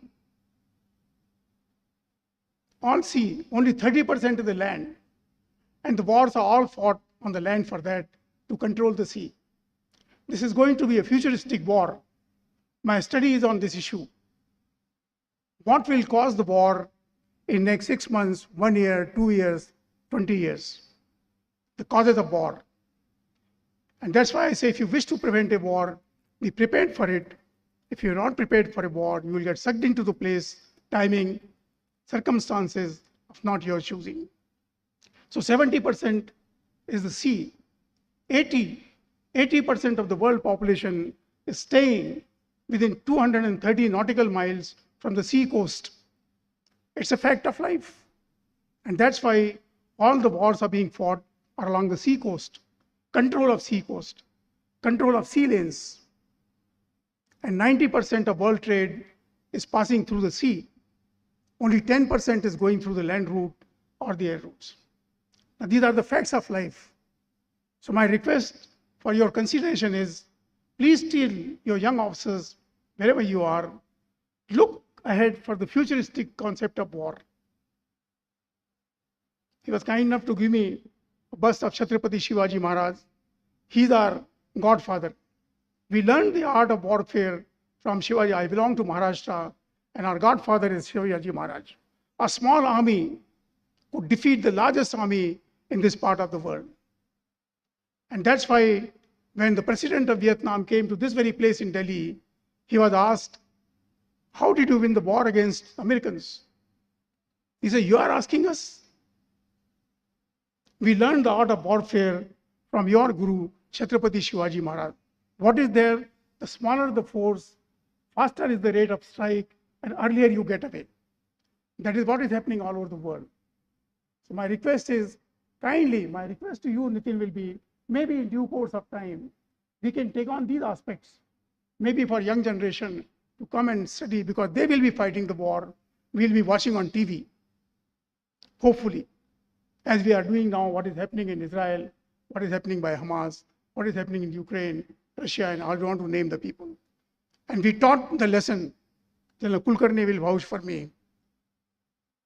From that time, when they took the liberty in 1999, till this morning, They have not dared to come there. They will not. Your opponent, your enemy must know that you will hit them hard, and you will hit them hard provided you are capable of winning. And that is what the Air Chief was mentioning. You got to be ready for it. So once again, I thank you all. My thanks, grateful thanks to you all, sir. Baba Sahib, the Chief, Air Marshal, everybody, and Sanjay. I told you not to tell the truth, yet you spoke the truth. I don't think you will ever improve in life. I'm grateful to you for giving this chance. God bless you all. All the best.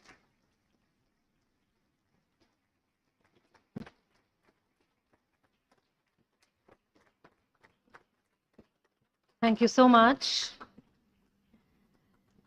Before we wind up the inaugural session, I request Nitin to please present mementos to all our dignitaries on stage. To Shri Baba Kalyani, Air Chief Marshal V.R. Chaudhari,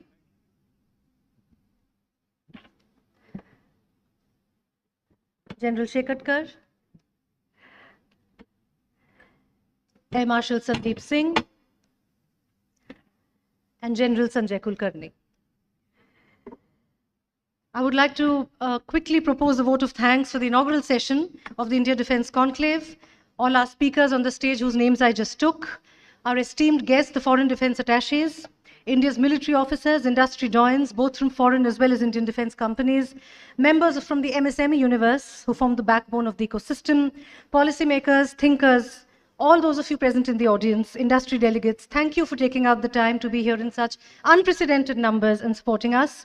I'm sure we will have very meaningful sessions ahead. We will have lots to talk about. Right now, let's break for tea. Please, I request you to visit the kiosks. Our partners have put up kiosks very painstakingly. I request you to please visit the kiosks, know what they have to offer. Please, there's high tea, and after that, we will reconvene in exactly 20 minutes. Thank you very much.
that will focus on cooperation and collaboration in the Indo-Pacific. I request all of you to please settle down. We are running late. We don't want to be late for cocktails at the end of it. I hope that is incentive enough. I request all of you to please start settling down.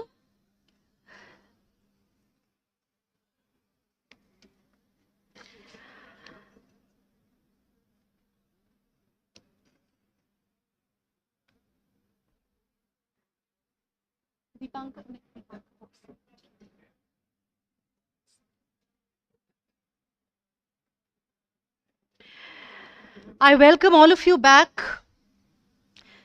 to this special session of the India Defence Conclave. This session will focus on cooperation and collaboration in the Indo-Pacific. May I request Nitin Gokhale, Vice Admiral Dinesh Tripathi, CNC Western Command, Indian Navy, and Lieutenant General Greg Bilton, Chief of Joint Operations, Australia, to please come up on stage.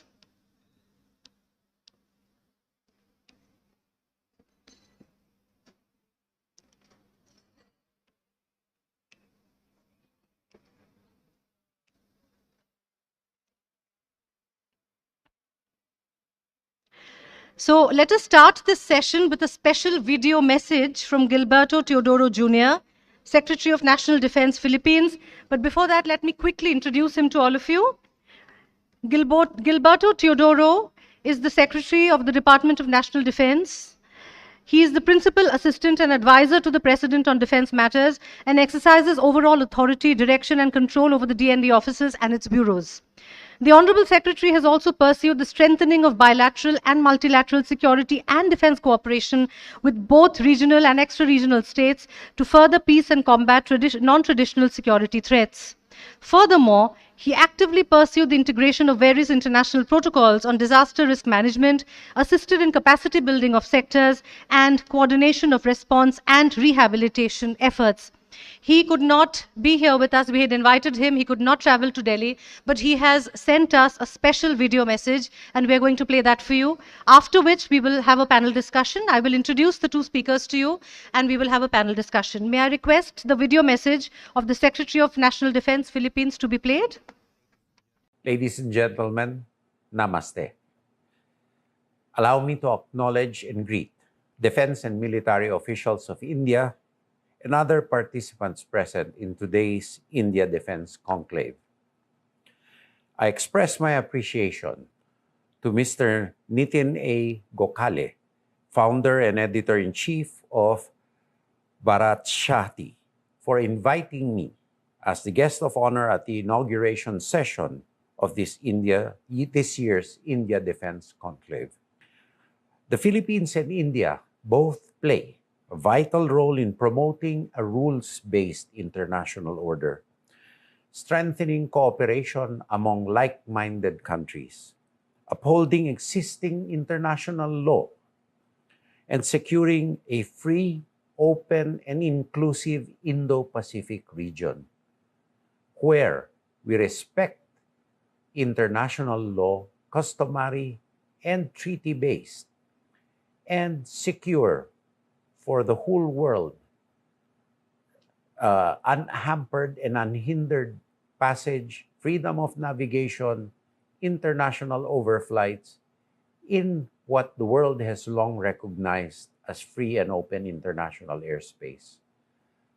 I welcome the substantive outcomes of the 4th Philippines-India Joint Defense Cooperation Committee and the 2nd Service-to-Service meetings convened at the level of our defense and armed forces institutions last March in New Delhi.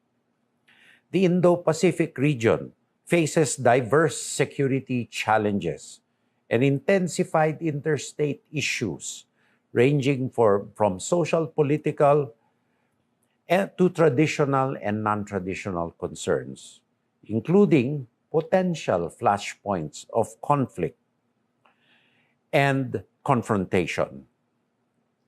We believe that the Indo-Pacific region should not be defined solely by major power rivalries and that regional countries such as us, the Philippines and India, should play a bigger role in shaping the narrative and future of the region. We, at the end of the day, are the ones most affected. So we should have a greater say, and both India and the Philippines working together can have a more resonant voice in the whole world, because this, although the Indo-Pacific region is a part of the global commons, what happens here, as we know, has vital effects in the global supply chains and the security complexion of the world. The Philippines is gradually shifting its focus from internal security to building a credible defense posture for external defense. We are assured of India's commitment to be a reliable partner in supporting the Philippines, and we are waiting for the timely delivery of the Philippine Navy shore-based anti-ship missile systems project from BrahMos and other defense equipment which we procured from India. We recognize India's success in cultivating its domestic resources to cater to the needs of its armed forces, as well as India's indigenization program of its defense industry, which we could learn as we pursue our self-reliant defense posture. Our country's strategic locations offer a unique vantage point to safeguard vital sea lanes of communication and trade routes that are essential for the global economy, prosperity, and security. We recognize India's efforts to guarantee freedom of navigation, protect choke points, end conflicts amicably, and confront unconventional security concerns in the region. With the signing of the Philippines-India Agreement concerning defense cooperation in 2006, India remains our longest formal defense partner in South Asia. The department highly encourages further interaction among our military personnel through high-level exchange visits, information sharing, and education and training exchanges. In the coming years, we can explore other areas of mutual concern, such as disaster resilience and other non-traditional threats, which are also under my remit as Secretary of National Defense and Chairman of the National Disaster Risk Reduction and Management Council. We can also explore areas of mutual partnerships in technology transfer and developing information technology and other cyber capabilities and management and other cyber tools in the future. Amidst the current and emerging security challenges in the region, the volatility of the region and the world as a whole, it is our hope that our defense relations will strengthen in order to secure the stability of both our countries and the region because of our shared commitment to respect the rule of law in international affairs. Once again, thank you for the honor, and my apologies once again for not being able to join you personally, but I look forward to engaging with each and every one of you personally in the near future. Thank you and have a pleasant day to all of us. One of you personally in the near future. Thank you and have a pleasant. Ladies and gentlemen. Thank you. That was the Secretary of National Defense, Philippines, Gilberto Teodoro Jr. I would like to introduce our two panelists to you before handing over the session to our moderator, Nitin Gokhale.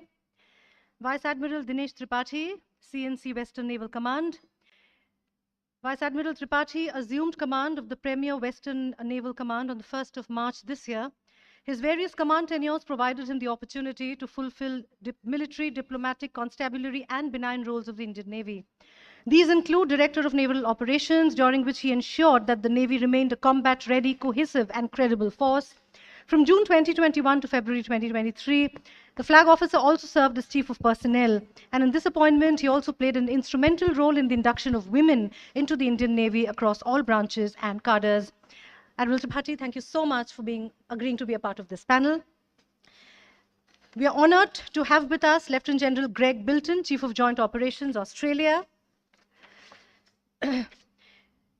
He is the Chief of Joint Operations at Headquarters Joint Operations Command, responsible for ADF operations and joint exercises, both domestically and internationally, as directed by the Chief of the Defence Force in order to achieve the government's strategic priorities. In carrying out this mission, Lieutenant General Bilton is responsible for the planning, control, and conduct of all Australia's military campaigns, operations, joint exercises, and other activities in order to meet Australia's national objectives. Can I have a round of applause, please, for the two panelists? Thank you very much, General Bilton. And now I hand over the session to Nitin Gokhale. Thank you, Nilanjana. I think we couldn't have had a better spread of speakers for this session, talking about Indo-Pacific, Indian Ocean. We started off with a country which is normally not in India's consciousness, except for the fact that in the past couple of years, after BrahMos missiles were sold to Philippines, suddenly people have woken up to what Philippines is and where Philippines is, what is its importance. So we were lucky to get the Philippines Secretary of National Defense speaking to us, even on video.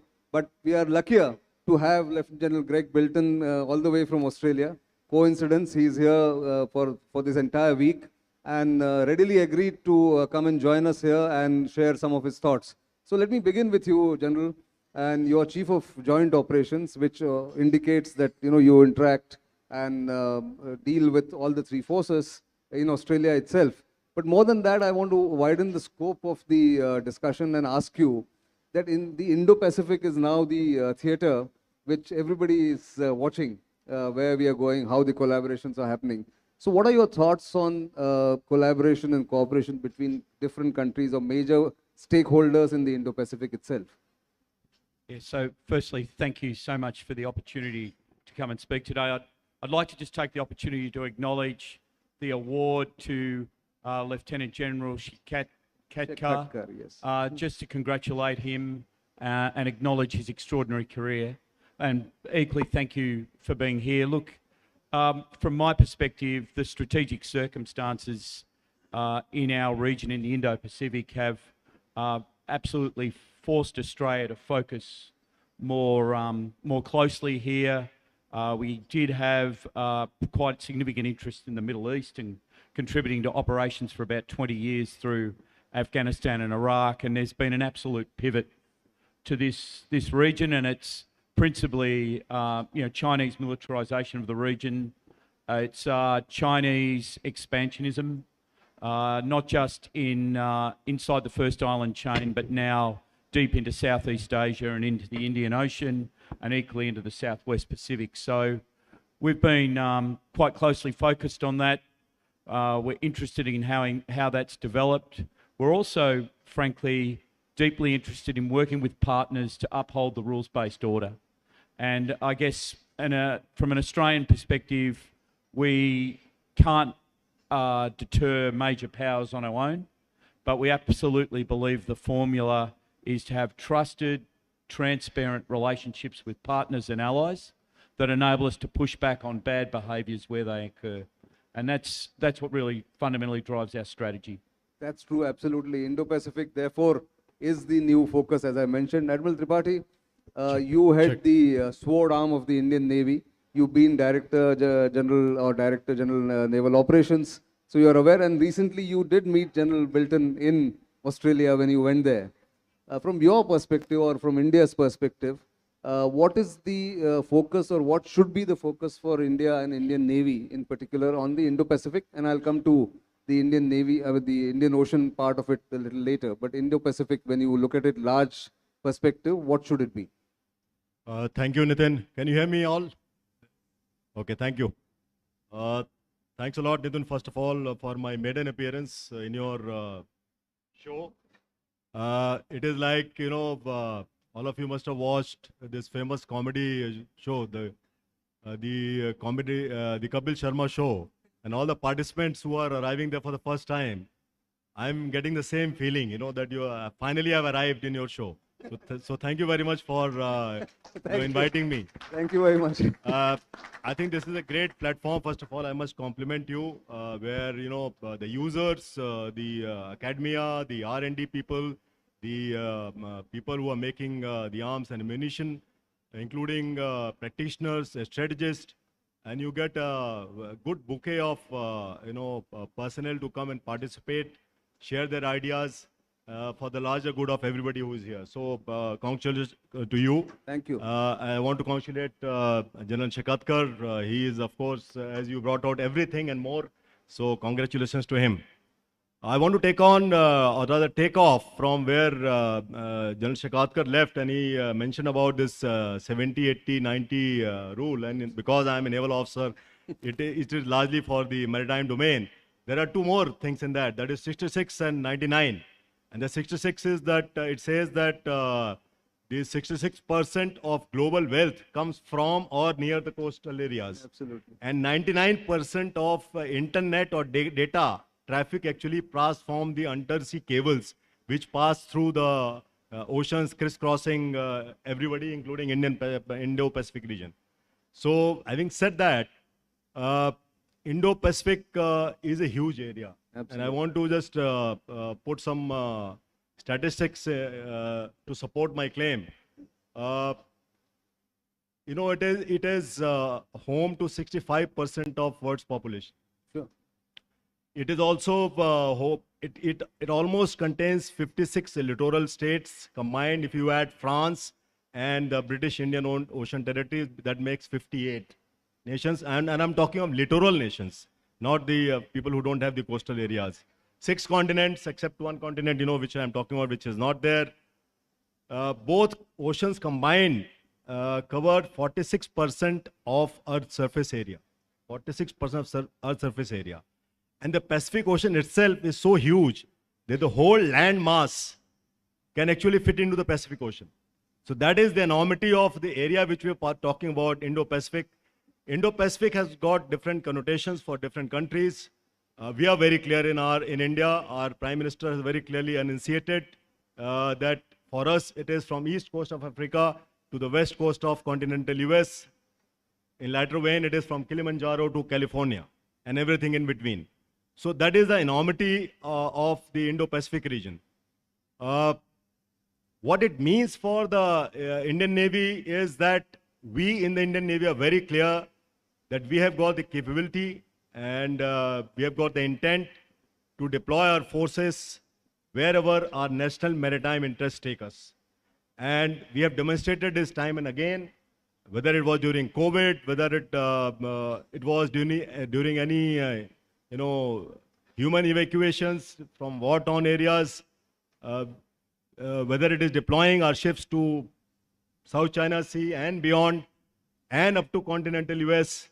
You would remember last year on the Independence Day, we had 7 ships in all the continents on 15th August. Absolutely, yeah. So we are very clear in the Indian Navy that Indo-Pacific region is of great importance for our trade, for the world's trade, for the global commons, and all the policy intent which has been enunciated by our leaders are support this, that just to quote Dr. Jaishankar, that we don't want to grow alone. We want to take everybody and all to grow. So the Navy actually goes or is driven by the policy directives given by the government, and we are ready and should too. That's excellent roundup of what Indo-Pacific is. The statistics are staggering. And in that context, India and Australia, of late, for a decade or so, their bilateral defense cooperation has really gone several notches up. And as we can see, there are several aspects to it. Of course, Navy is the major part of it, but even the armies and the Air Force have also now jointly exercised in various settings. And what do you see, what do you foresee going forward, because you're Chief of Joint Operations, what do you foresee the next step for India-Australia bilateral defense relationship? Yeah, so firstly, what I'd say is that our interests intersect initially in the Indian Ocean, and many people today have already talked about sea lines of communication, strategic trade routes. The logic is obvious, but it's where in the first instance our interests meet.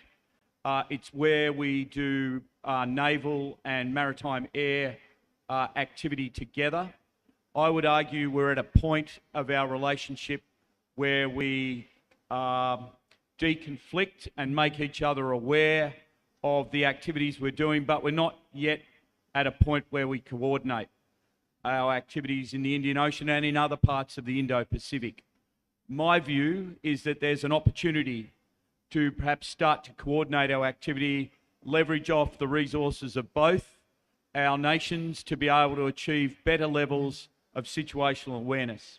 One of the key factors that has helped us deliver and grow the relationship in the way we have is the sharing of intelligence and information.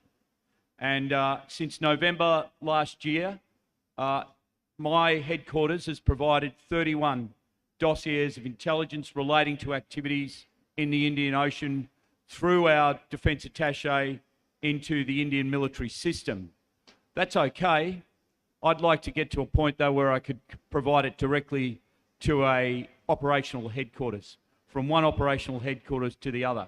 So I guess what I'm offering here is an opportunity to operationalise our relationship. We technically deconflict and we make each other aware of what we're doing.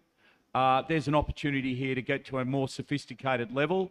I think the appetite's there as well. And it's really about sharing transparency and sharing information and situational awareness that builds trust. And we've been doing that for a while. In each of the domains we've exercised specifically to build tactical interoperability. What I would say is in the maritime domain, we're the most sophisticated. So our AusIndex exercise, which is principally a naval exercise or a maritime exercise, in fact incorporates subsurface, surface and air operations, where we provide forces, P8s if you like, surface vessels, submarines, and we work together on exercise to build up that tactical interoperability. That is where we've reached the most sophisticated level in terms of comparable capability. And then in the land special forces space, and equally our air forces are growing at a similar rate, but they're not at the same level yet as we are in the maritime domain. Cyber and space also offers opportunities to further enhance our efforts together. So I think we've got a platform, it's rock solid, it's something to continue to launch from, and certainly my week here is about seeking opportunities to make our relationship more sophisticated as I've described. Thanks. I think that's where it's very well put, that you have a platform, you need to build on it, and as you go forward, make it more sophisticated and make it maybe real-time actionable intelligence which can be put into action or can be acted upon, is what you're looking at going forward, is from what I can understand. Yeah, so planned activity, but equally an ability to respond dynamically to changing circumstances. So once you've got tactical interoperability, it does give you the flexibility then to meet just by coincidence in a certain location, something's happening around you, and because we're familiar with each other, we can respond to that and act in a coordinated way together. It's very powerful, and it's a magnificent deterrent when you get it right. Absolutely. In fact, Australia is at the other end of the Indian Ocean, and like you mentioned, for India, the Indo-Pacific is from east coast of Africa to the other side in the Western Pacific.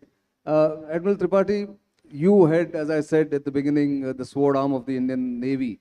As far as Indian Ocean is concerned, I think if the Indian Navy can have full visibility on the Indian Ocean activities of all kinds, not just military, but non-military and non-traditional security threats, and Australia can keep a watch on their area of operations, And if that can be combined, I think that would be a great way forward, roadmap ahead for the cooperation between the two countries. Absolutely, not only India and Australia, but all countries. But I just want to flag one issue that India-Australia relationship, and I'm talking of military domain because that is where we're talking this discussion. I think it's near peak. Can we rest on our laurels? No. I think there is much more to be done, and as brought out by the General, we are working towards that.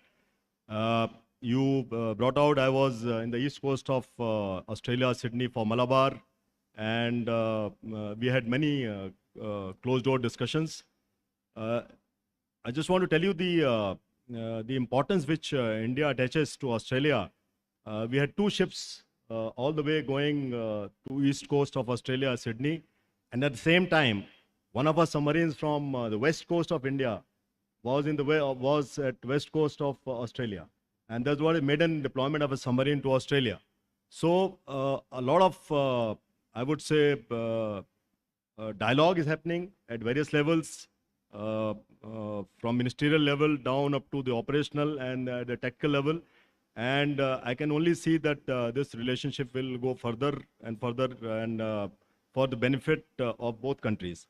As far as the Indian Ocean per se is concerned, it is an important ocean. Many experts have predicted that the destinies or destiny of 21st century will be decided what happens in Indian Ocean. And I think what last 20 years have shown goes to prove at least some of it. We have still got 4/5 of the century to go ahead. But in 21st century, it is the Indian Ocean which will play the major role, for simple reason that it is the geography which decides.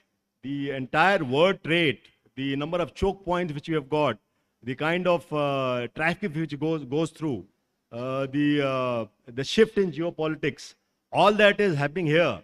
And as is my wont, I always say, and I've been saying for some years now, that what we are witnessing right now is that the geopolitics, technology, and in security domain, tactics, all are in a state of flux right now. And this is happening unconcurrently.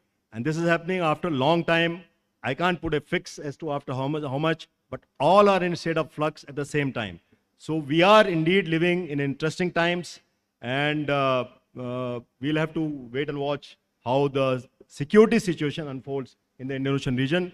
As far as the Navy is concerned, I can tell you, Nitin, that Indian Navy is keeping a watch, very close watch as to what is happening. And we are partnering with all our friendly foreign countries, because we do believe that the only way forward is cooperation through collaboration, consensus, and communication. And that is what we're doing with all our partner countries, including Australia, because we also believe no one country has got the capacity and capability to keep the sea lines of ocean open at all times.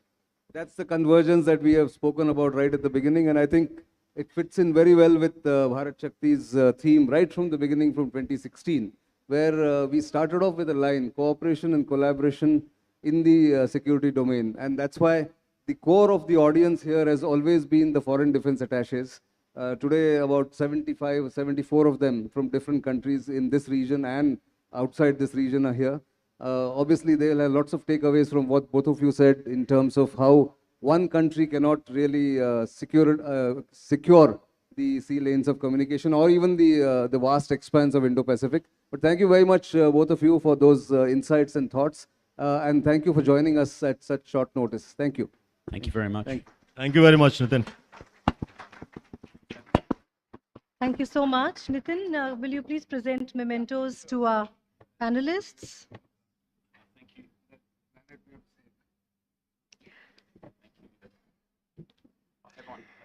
To Lieutenant General Greg Bilton, Chief of Joint Operations Australia,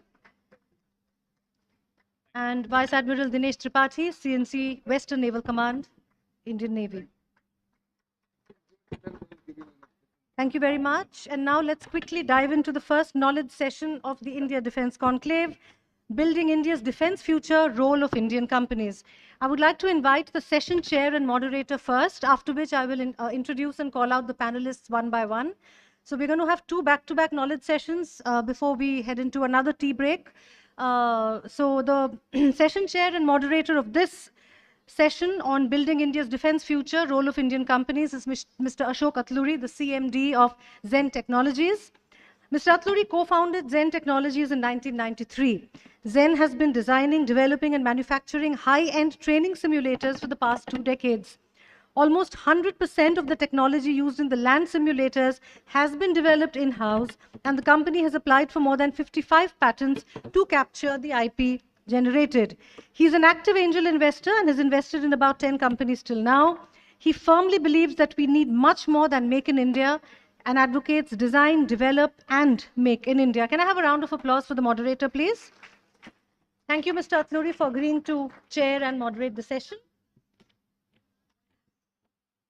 We were expecting the MD and CEO of BrahMos. Unfortunately, he had to be called away for a very urgent meeting and cannot make it. In his place, we have Commodore Sanjay Kumar Jha, retired, and it's my honor to introduce him to you all. Commodore Dr. Sanjay Kumar Jha was commissioned in the Indian Navy in 1985. He graduated as an engineer from the Naval Engineering College. He did his ME from IISc Bangalore in Electrical Communications Engineering. Thereafter, he did his MPhil and PhD from the Naval War College under the aegis of the Mumbai University. He took premature retirement from the Indian Navy in 2019. He has been working with BrahMos Aerospace as General Manager, Design. Thank you very much, Dr. Jha, for agreeing to be a part of this panel. Our next panelist is Mr. Nilesh Tungar, the President Defense of Bharat Forge Limited. Nilesh Tungar is a seasoned defense industry leader with over 23 years of experience. He is the President Defense at Kalyani Group, who oversees day-to-day operations of all defense subsidiaries of the Kalyani Group. He is the co-chair of the National Committee for Homeland Security, FICCI, senior member of CII, and FICCI National Defense Committee. Nilesh ji, thank you very much for agreeing to be a part of this session. I next call upon Dr. Rahul Dikshit, Senior General Manager, Head of R&D, Solar Group. Dr. Dikshit is a BTech in Mechanical Engineering from IIT Kanpur. He holds a doctorate in Mechatronics from IIT Hyderabad.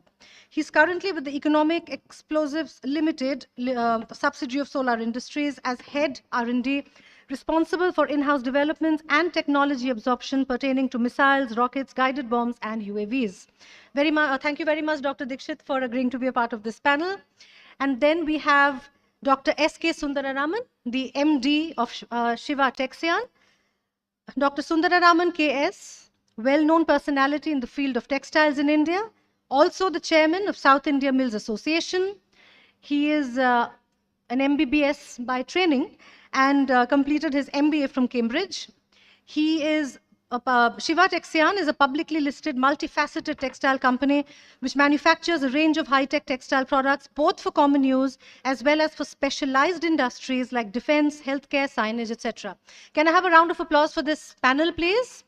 Dr. Ram, thank you very much for agreeing to be a part of the panel. I hand over the session to the chair.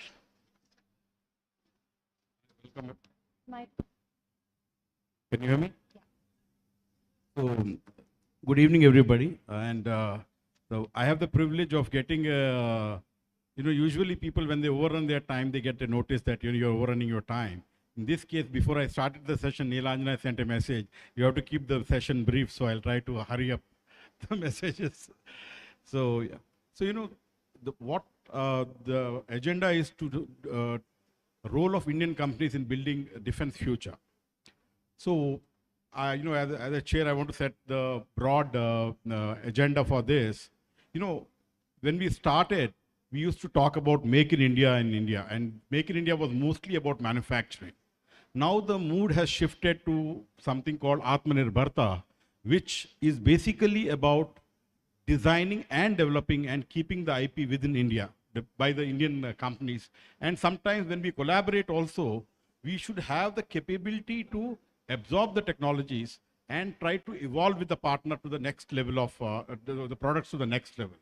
Now, keeping in this basic agenda in mind, that that we have to focus on the IP development, design and development of the products to really get a leadership position in the world in the field of defense, I would ask my co-panelists to just tell their viewpoint on what the role of Indian companies should be to build a robust future for the defense in India. Nilesh, you can start. So firstly, compliments to Nitin and the entire Bharat Shakti team. I think the conclave is getting better every year in terms of the content, the engagement. And I think this is just one testament to what Nitin has been doing for so many years. Ashok, thank you very much. See, it's a very interesting situation that we are in. Geopolitically, when you now look at India as in the presidency of the G20 and the SCO, when you look at the entire geopolitics that is going on and the conflicts that we are seeing, the way the world is evolving, and the fact that situation you really have to rely on yourself, take care of yourself. The whole fact that we just come out of a pandemic where safe shoring or at least disruption in supply chain has one critical element to play. And of course, the government policies on looking at Atmanirbharta or self-reliance. All of this puts India in a very unique position. And the uniqueness is the fact that today India is in an envious position of being a reliable partner which can supply systems which are high-tech. And also the fact that today Indian products are come off the edge, and you actually see products that we can really talk about and really see how they can go in the market. So from that perspective, I think the role of Indian industry is to actually create brand India. The brand India is the reliable partner. Brand India is that somebody will stand with you in all situations in life. And I think that's a real task of the Indian industry, as well as the companies who are operating in India. So from that perspective, that's my typical opening remark, so to speak. Okay. I would like Dr. Dikshit to please go ahead. Yeah. We'll go one by one like this. Very good afternoon.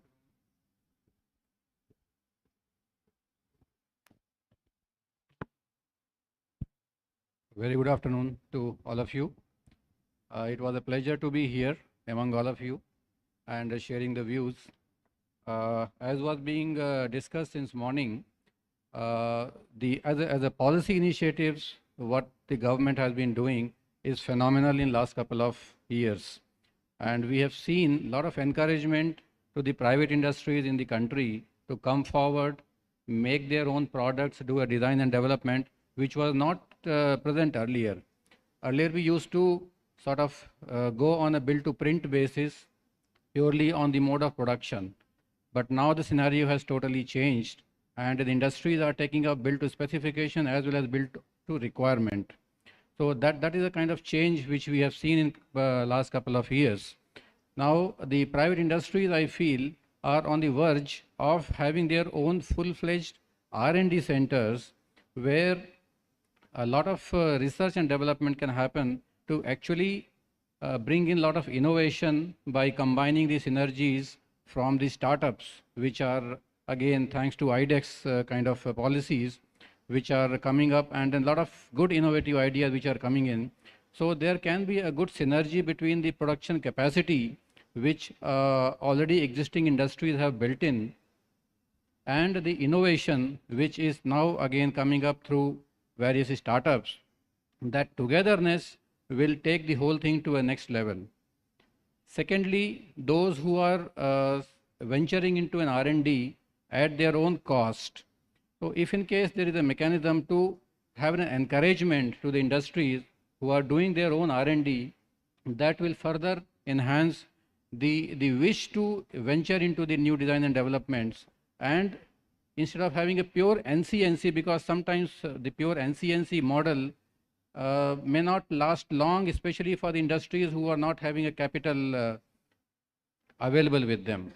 And therefore, if NCNC can be converted to some sort of a partial funding based on the capacity and capability assessment of the Indian industries, that will further give a boost to the Indian industries. That is what I feel should be the mood henceforth, and further we'll discuss later. Thank you. I'll just pass the mic. Please stand back to back. Friends on the panel and delegates, pleasure being with you all. I'm the sort of odd man out here because I'm the non-engineering, non-tech person here. So we are primarily into specialty clothing, and there's a bit of technology that goes in there as well. I will just share some experiences to sort of go on the theme of what Chaudhari asked for. What's happening in R&D? I'll take one case to point. We work on chem biodefense. We make chemical biological warfare dresses. It was a product that was not available within India. It was a product that probably there are 10, 15 manufacturers in the world, closely guarded, SCOMET controlled kind of a product. R&D maturing in the Indian defense ecosystem, at least in textiles in our field, is something I've seen evolve over a decade. Initially, it was only the DRDO labs who were driving it. And I put on record for the good work done by many of them. They are not exactly the fastest, but you can be rest assured they're absolutely thorough. And they approach the product development to such a level of finickiness that you know it's going to pass any test anywhere in the world. From that point on, about a decade back, the industry has matured, where we today have gone and we have our own development aspects which are not available with those labs, and we have a very healthy partnerships going forward. I recollect going to Germany about 10 years back to discuss this product with the then perceived to be leader in the world in that particular product range. And we spoke at length, and then I explained we're in textiles and you are into, and it's a very specialized product. They shared some data with us, and then I asked them, why did you take us seriously? We're a newcomer to this field. And he said, you're a newcomer to this field, but in 10 years' time, you'll probably beat us because you serve one of the largest populations in the armed forces in the world. You are the gateways to Southeast Asia. And in 10 years, I might not be here and you would be here. That is the story of the Indian defense industry I'm seeing evolving, and it's a story of evolution. We are at a certain pace today. 10 years from now, I'm sure we'll reach new heights. I think it's a good story going forward. I think R&D encouragement is being given at all fronts, and I think it's a great story being part of. Thank you. Thank you. Commander Jha. Good evening, everybody. I would talk from a little different perspective. Everybody is talking in terms of R&D effort. Often I quote from Newton, who once said that if I have been able to look any further, it's because I stand on the shoulder of two giants. BrahMos, that's the company I'm coming from.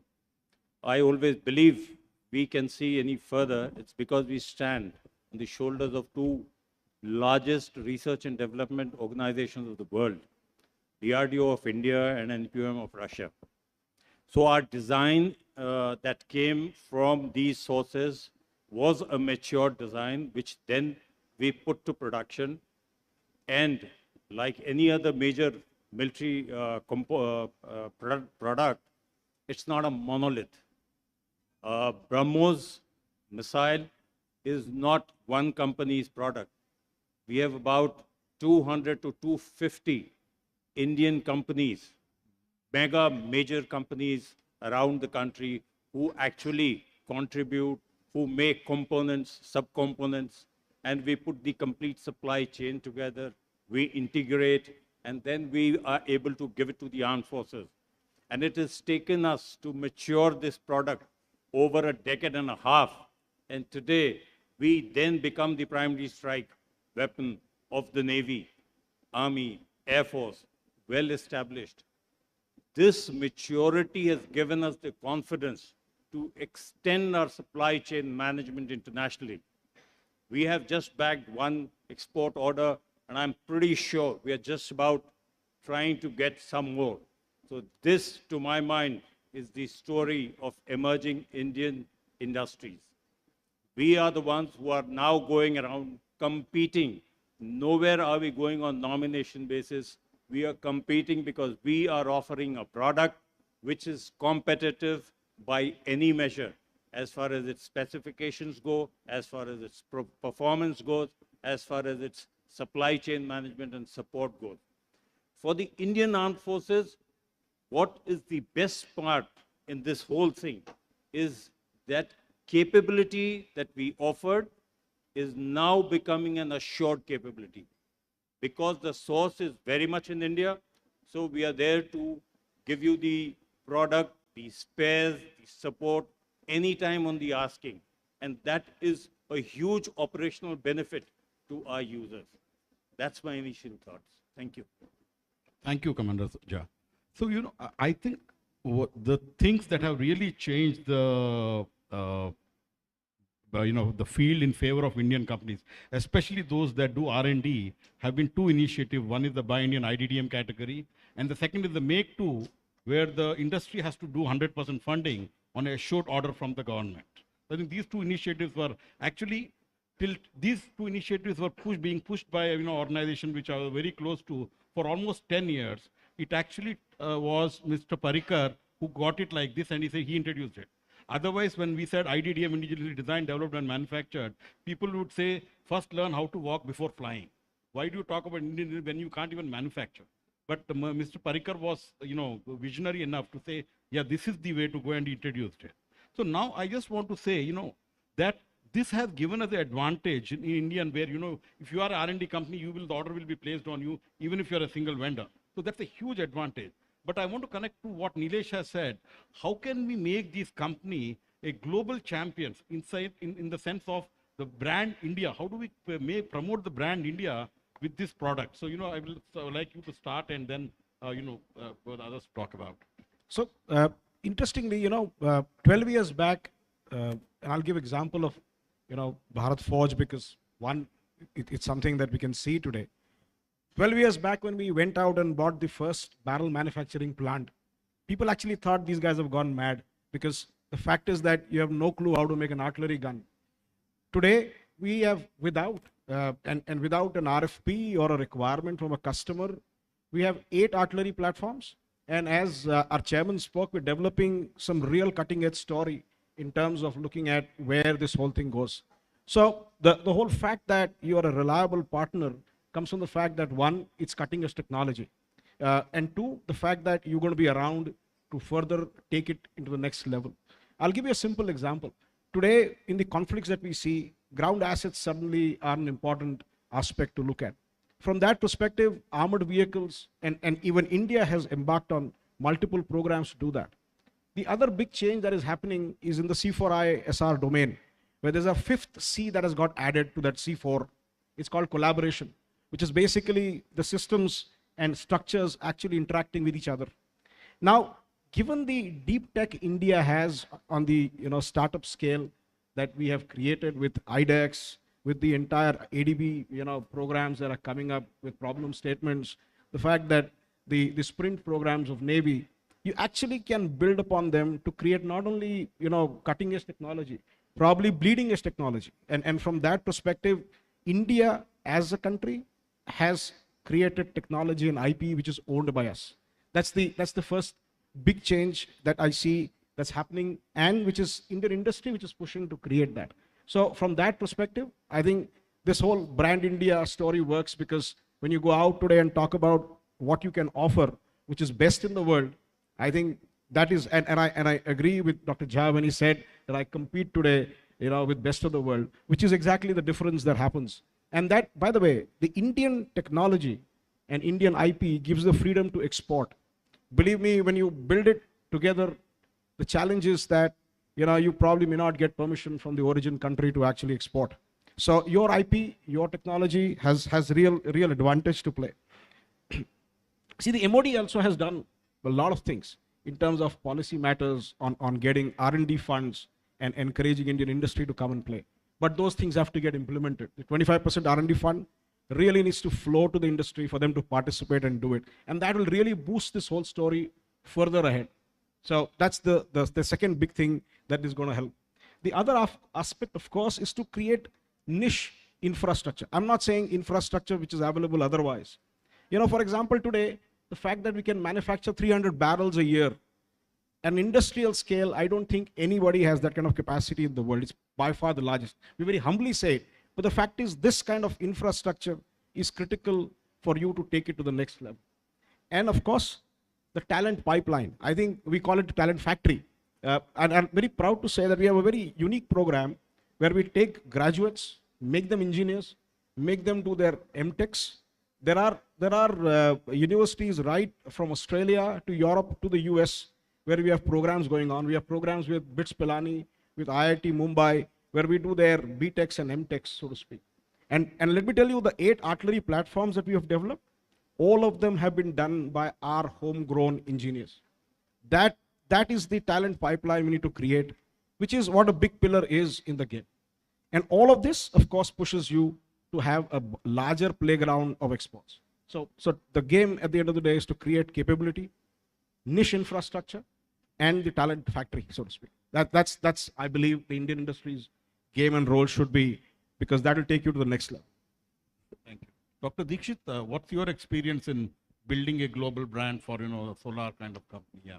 Yeah, Solar Group, if I, or before that, if I talk about Solar, in Ramayana, we heard saying that to Hanumanji when he was planning to go across the ocean, ka chupi saad raha balwana.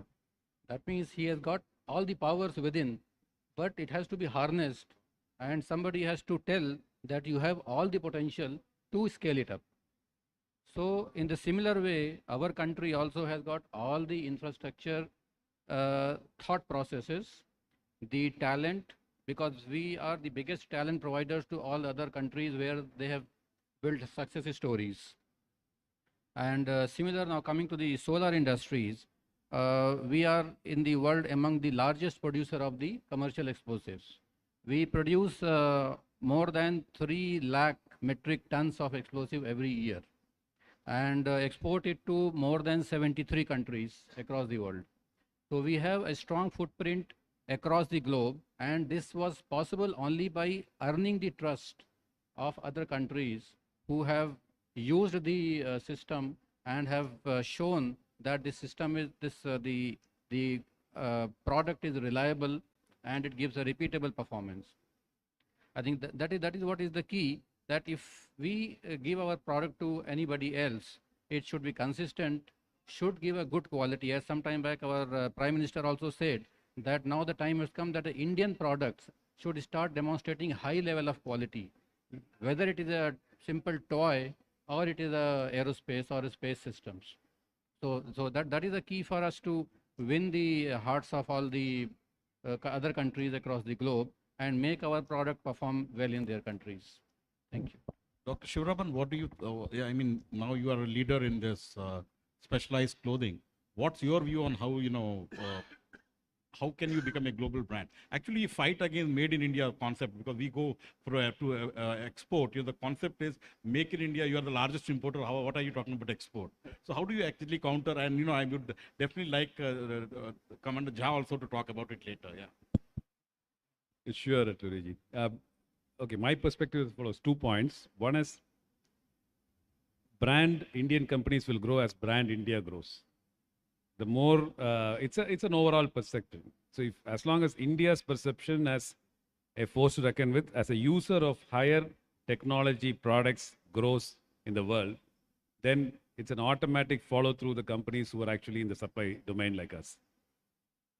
I work in an area where much of what we export in defense-related products might not be directly army, but it's more paramilitary forces and all, riot control, cut and slash protection, and such products.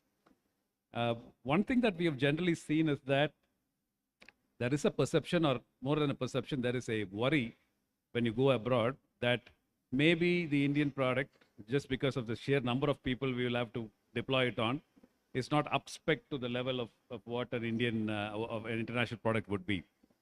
And that might have been true in the past, but we are at this point of time, our forces are very, very demanding in having the best of materials. That's percolating through. Brand building, it's an investment. It's an investment of decades. It takes time. It just needs persistence. And I think with the macro ecosystem changing, I can see very, very positive acceptance of what we are. And like I said, It's just the persistence it'll pay off, but you're getting there. That's my view. Thank you.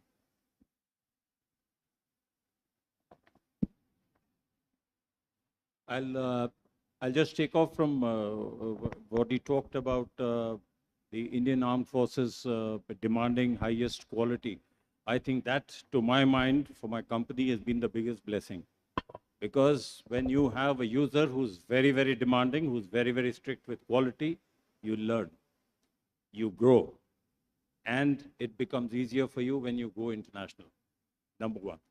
Number two, my take is the struggle for existence, struggle for growth must always happen simultaneously.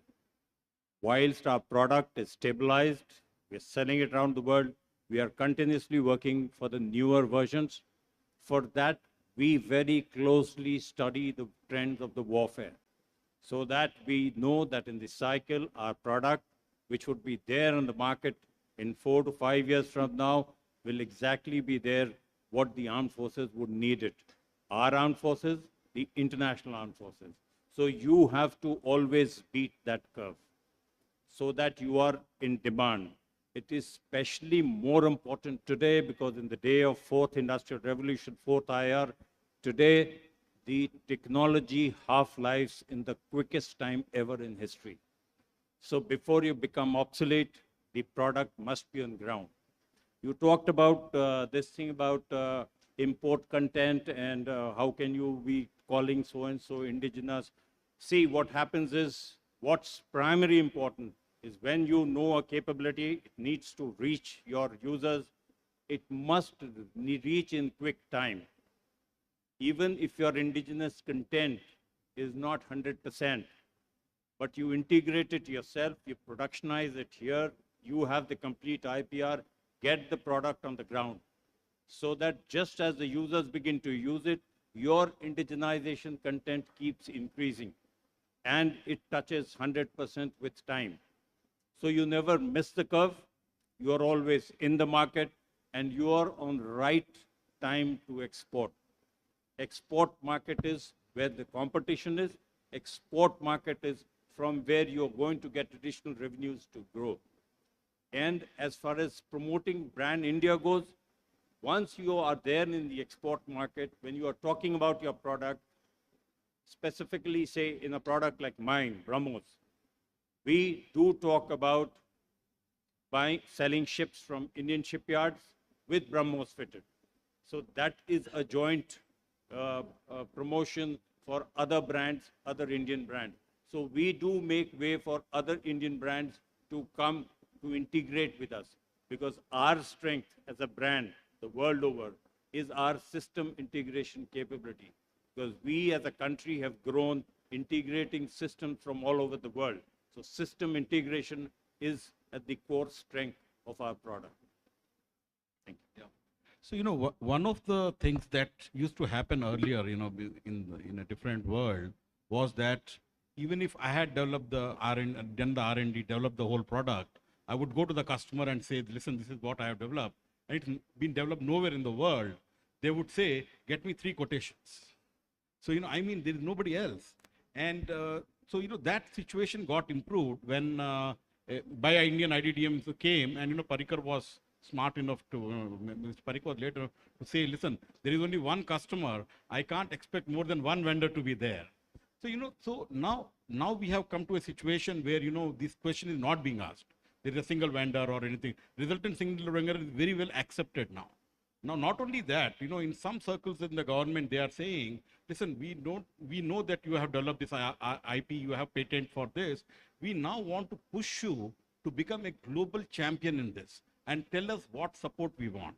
So in this angle, that's the government has changed, you know, almost 180 degrees. So, you know, in this context, what are the, you know, your thoughts on promoting exports? What is the support you think you need from the government, or what is the internal changes that we need to do to our mindset to move to become a very big player in the export market, especially if you are a, you know, globally a competitive and a quality player? If you can go ahead, we'll come from that. Sir, I would like to just very quickly say one thing that we couldn't have asked for more from our government. Our government has been right at the forefront in helping us promote, because our product is such, it has to go under the umbrella of government-to-government agreement.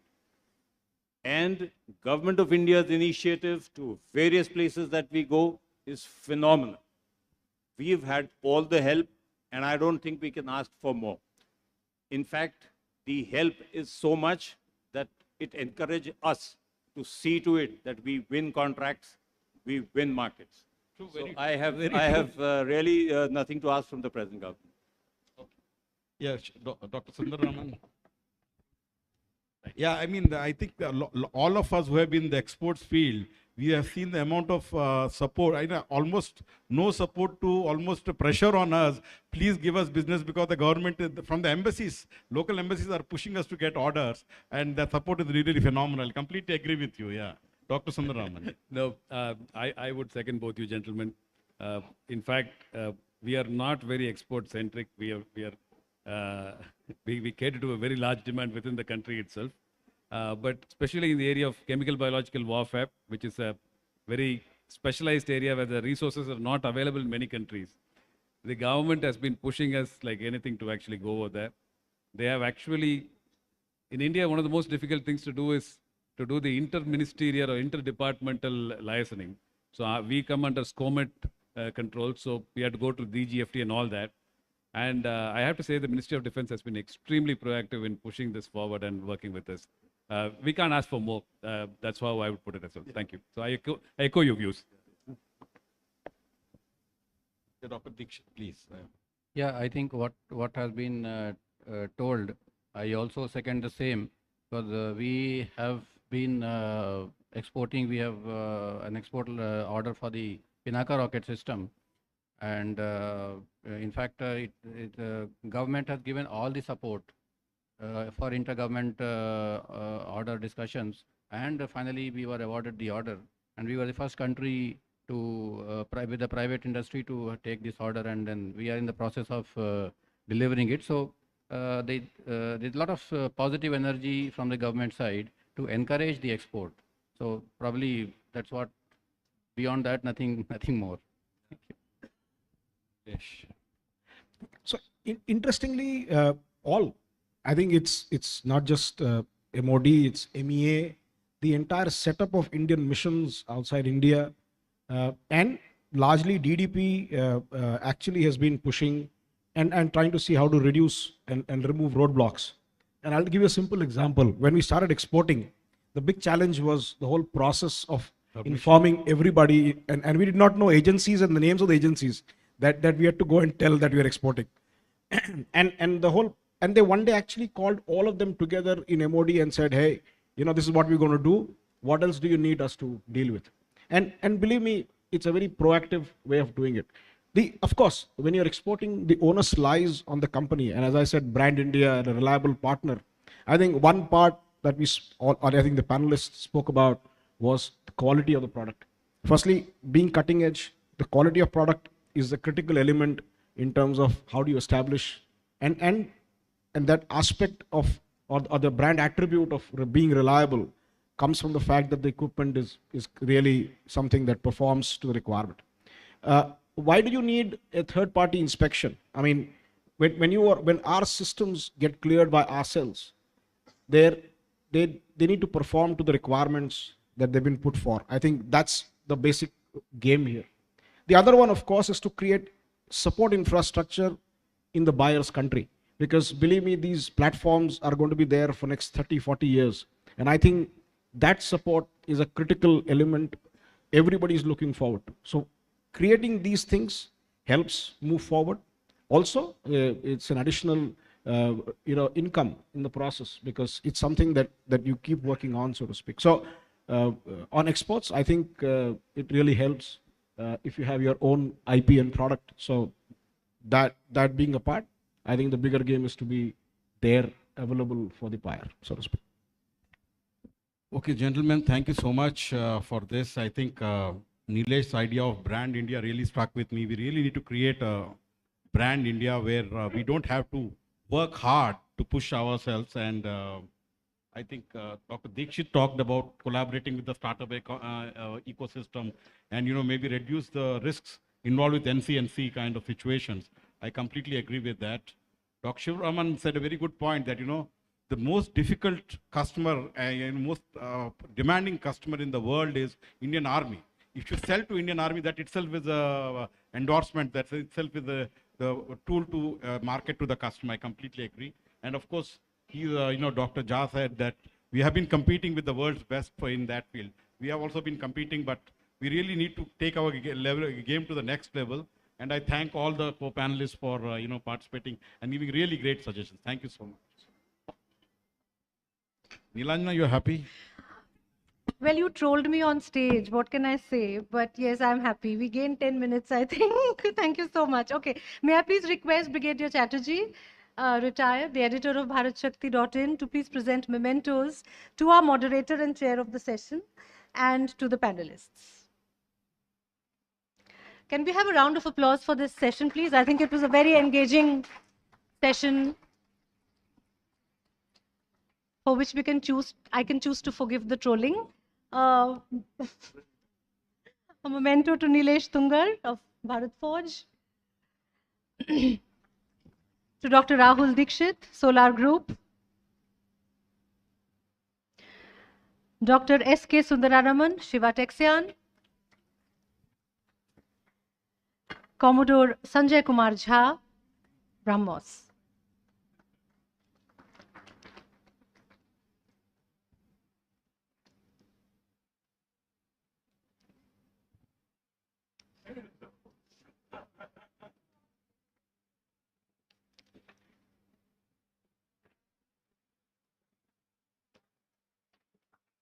Thank you very much, gentlemen. Let's move on to our next knowledge session, that is the key role of foreign OEMs in building India's defense future. The moderator of this session once again is Brigadier S.K. Chatterjee. May I request you to please come up on stage once again. I will quickly call out the names of the panelists and introduce them one by one to all of you, and then we will get into it.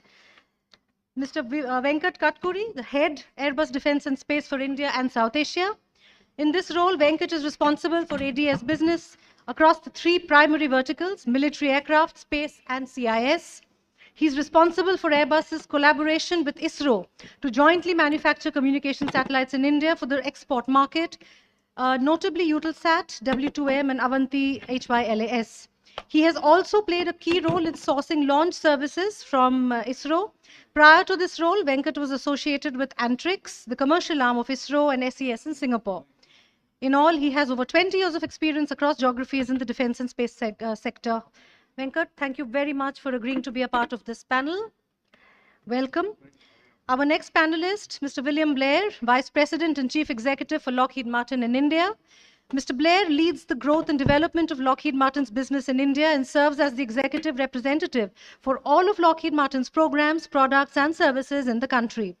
Earlier, he was Vice President, Strategic Solutions and Middle East Executive with Lockheed Martin Space Systems, where he led and developed strategic solutions and expanded business opportunities in countries within the Gulf Cooperation Council and Israel. A career spanning over 30 years, he has held roles of increasing responsibility with global assignments, including in India, where he was based on several prior occasions. Mr. Blair, thank you very much for agreeing to be a part of this panel. Next panelist is Mr. Andalib Shadman, the MD of Hensoldt Private Limited. Andalib Shadman, he commenced his professional journey as a scientist at ADE, DRDO, working on systems integration aspects for fighter aircraft. Later, he moved to Honeywell and then Airbus, where he was heading engineering and operations of Airbus DS India as Chief Operating Officer. When Hensoldt was carved out from Airbus in 2017, he took the responsibility of establishing the brand Hensoldt and local footprint in India. Hensoldt is currently focusing on building industrial collaborations to offer indigenous products and solutions to Indian customers. Andalib Shadman, thank you very much for agreeing to be a part of this panel. And Mr. Laurent Jean, the COO and CTO, Naval Group India. Currently, Mr. Laurent Jean is a highly accomplished military engineer with an extensive career in defense and maritime industries. He currently holds key position as the Chief Operating Officer and Chief Technical Officer at Naval Group India. His impressive journey includes managing global submarine maintenance services, directing significant projects in India, and making significant contributions to various organizations. Mr. Jean, thank you very much for agreeing to be a part of this panel. Gentlemen, please take a seat. I would like to announce that the Chief Executive of General Atomics, Dr. Vivek Lal, was supposed to come and deliver the keynote address for this session, but unfortunately he has taken ill. He's unwell and he has to undergo a surgery. So he could not make it. However, he was gracious enough to send us a video message despite being unwell. So this morning we received a message from him which we would like to play for you before I hand over the session to the moderator. Can we have the message, please? Hello, friends. I was very much wanting to be with all of you at the India Defence Conclave, but unfortunately, health issues preventing me from traveling at this point to Delhi. It is, of course, my loss. I have been a regular at the previous editions of the Bharat Shakti event and know that Nitin manages to put together a great assembly of Indian defense sector under one roof. And from the program that I've seen this year, it's only gotten bigger and better. And so we at General Atomics are very proud to be associated with this India Defence Conclave event. And I'm sure that this will provide an exciting opportunity for defense majors across the world, as well as Indian defense companies, to interact and strengthen and modernize the armed forces in India. I wish that the conference is a resounding success, and I look forward to reading the takeaways that come from the proceedings of this important conference and the important speakers. I again want to thank Nitin and the Bharat Shakti team for this great conference. Can I have a round of applause for that, please? Thank you so much. I now hand over the session to the moderator.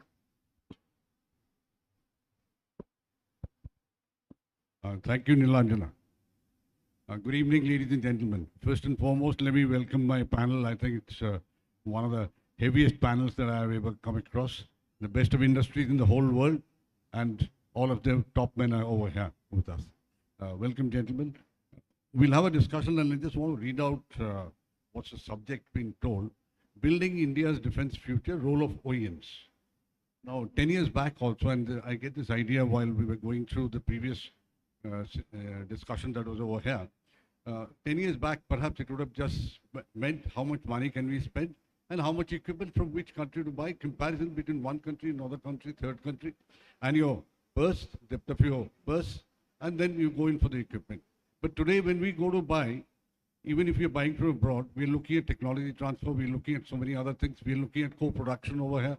So perhaps the kind of assistance that we are expecting from OEMs abroad in terms of the Indian industry's growth has gone up leaps and bounds. So I would suggest that we keep that in mind, and let's get across this discussion on that note. The first gentleman that I really want to go to is Venkat. Venkat, let's see, the C295 is a big order for you. So you're the one most recently in the news, and so that's why I want to start with you. How will it go forward? Will someday, let's say, we see Tata as the center of C295s being manufactured over here? Will we see certain developments, further developments of the C295 meant for a better performance? How do you visualize it going on? A very good afternoon to esteemed representatives from the various nations. Good afternoon, Nitin and team. Congratulations on putting up this show. I think this is my second year I'm attending, and it's my pleasure and honor.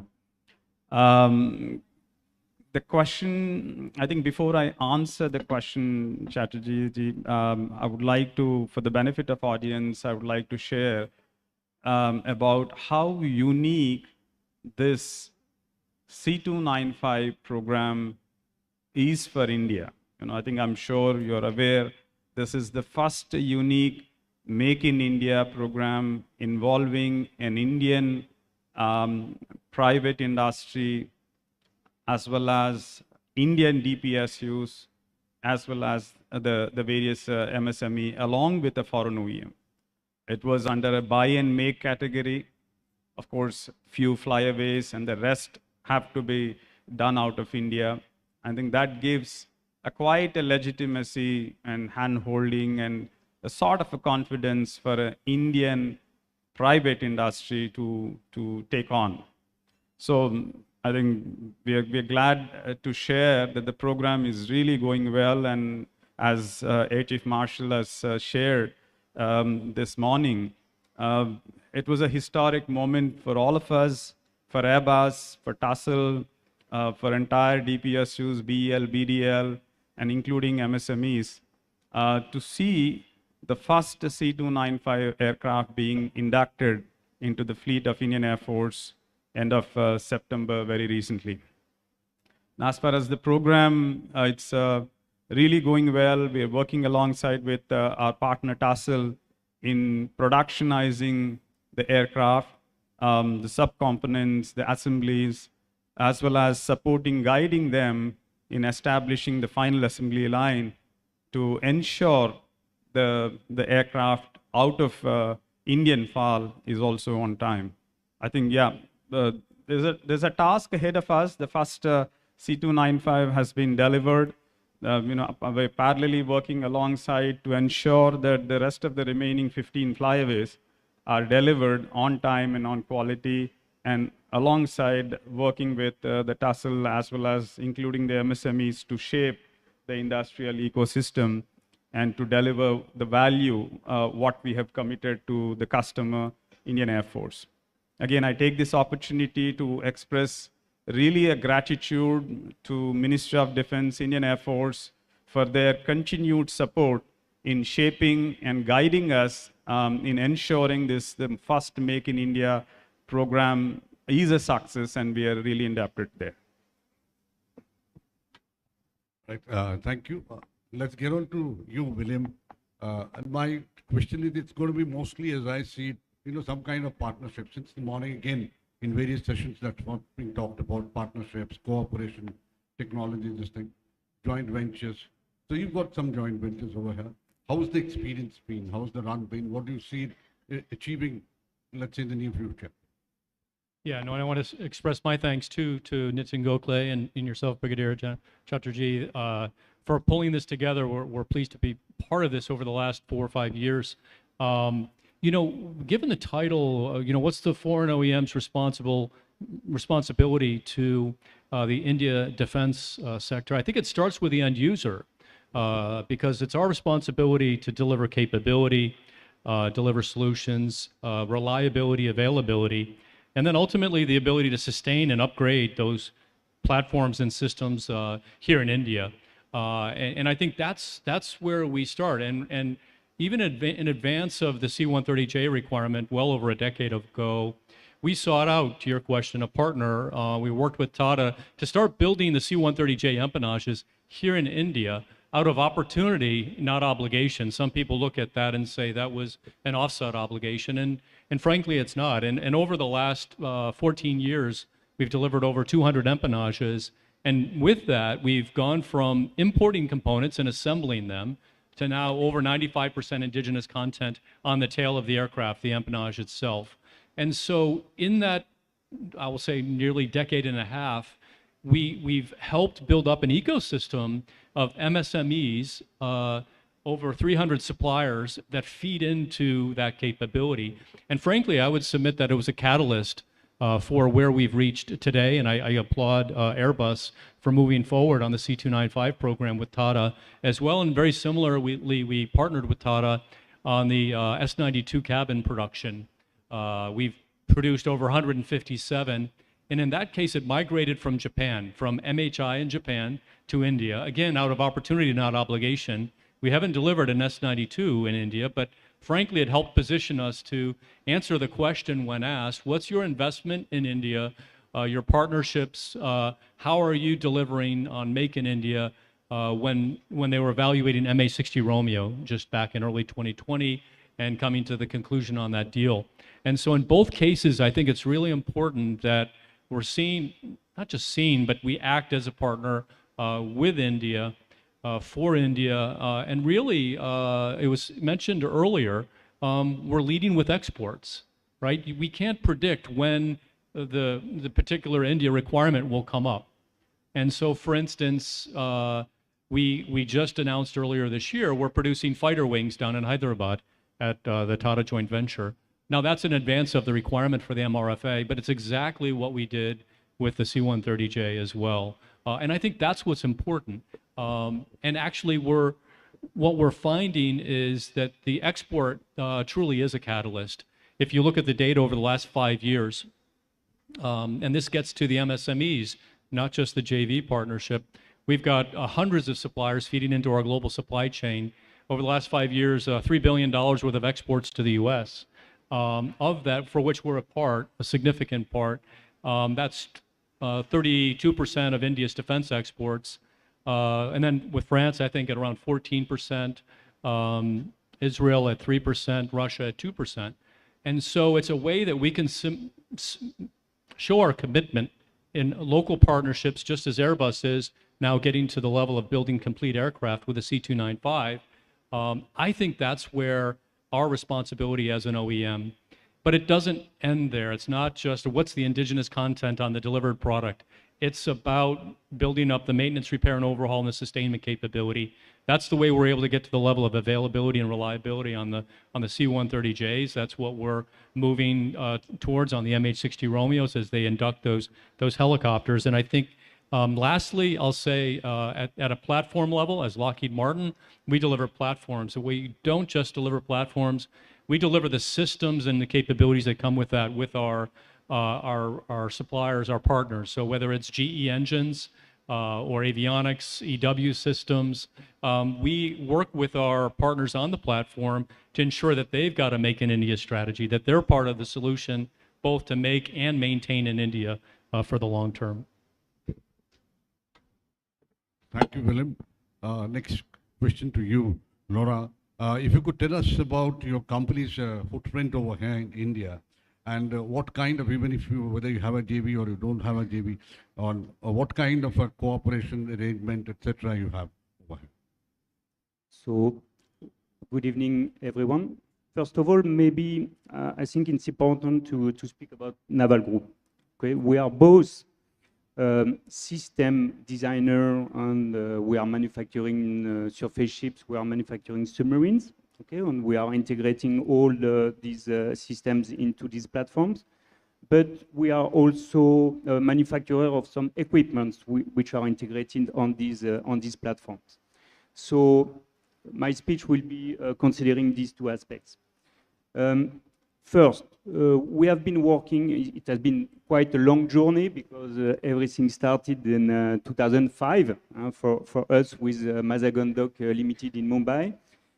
We have been working with this shipyard in transfer of technology mode.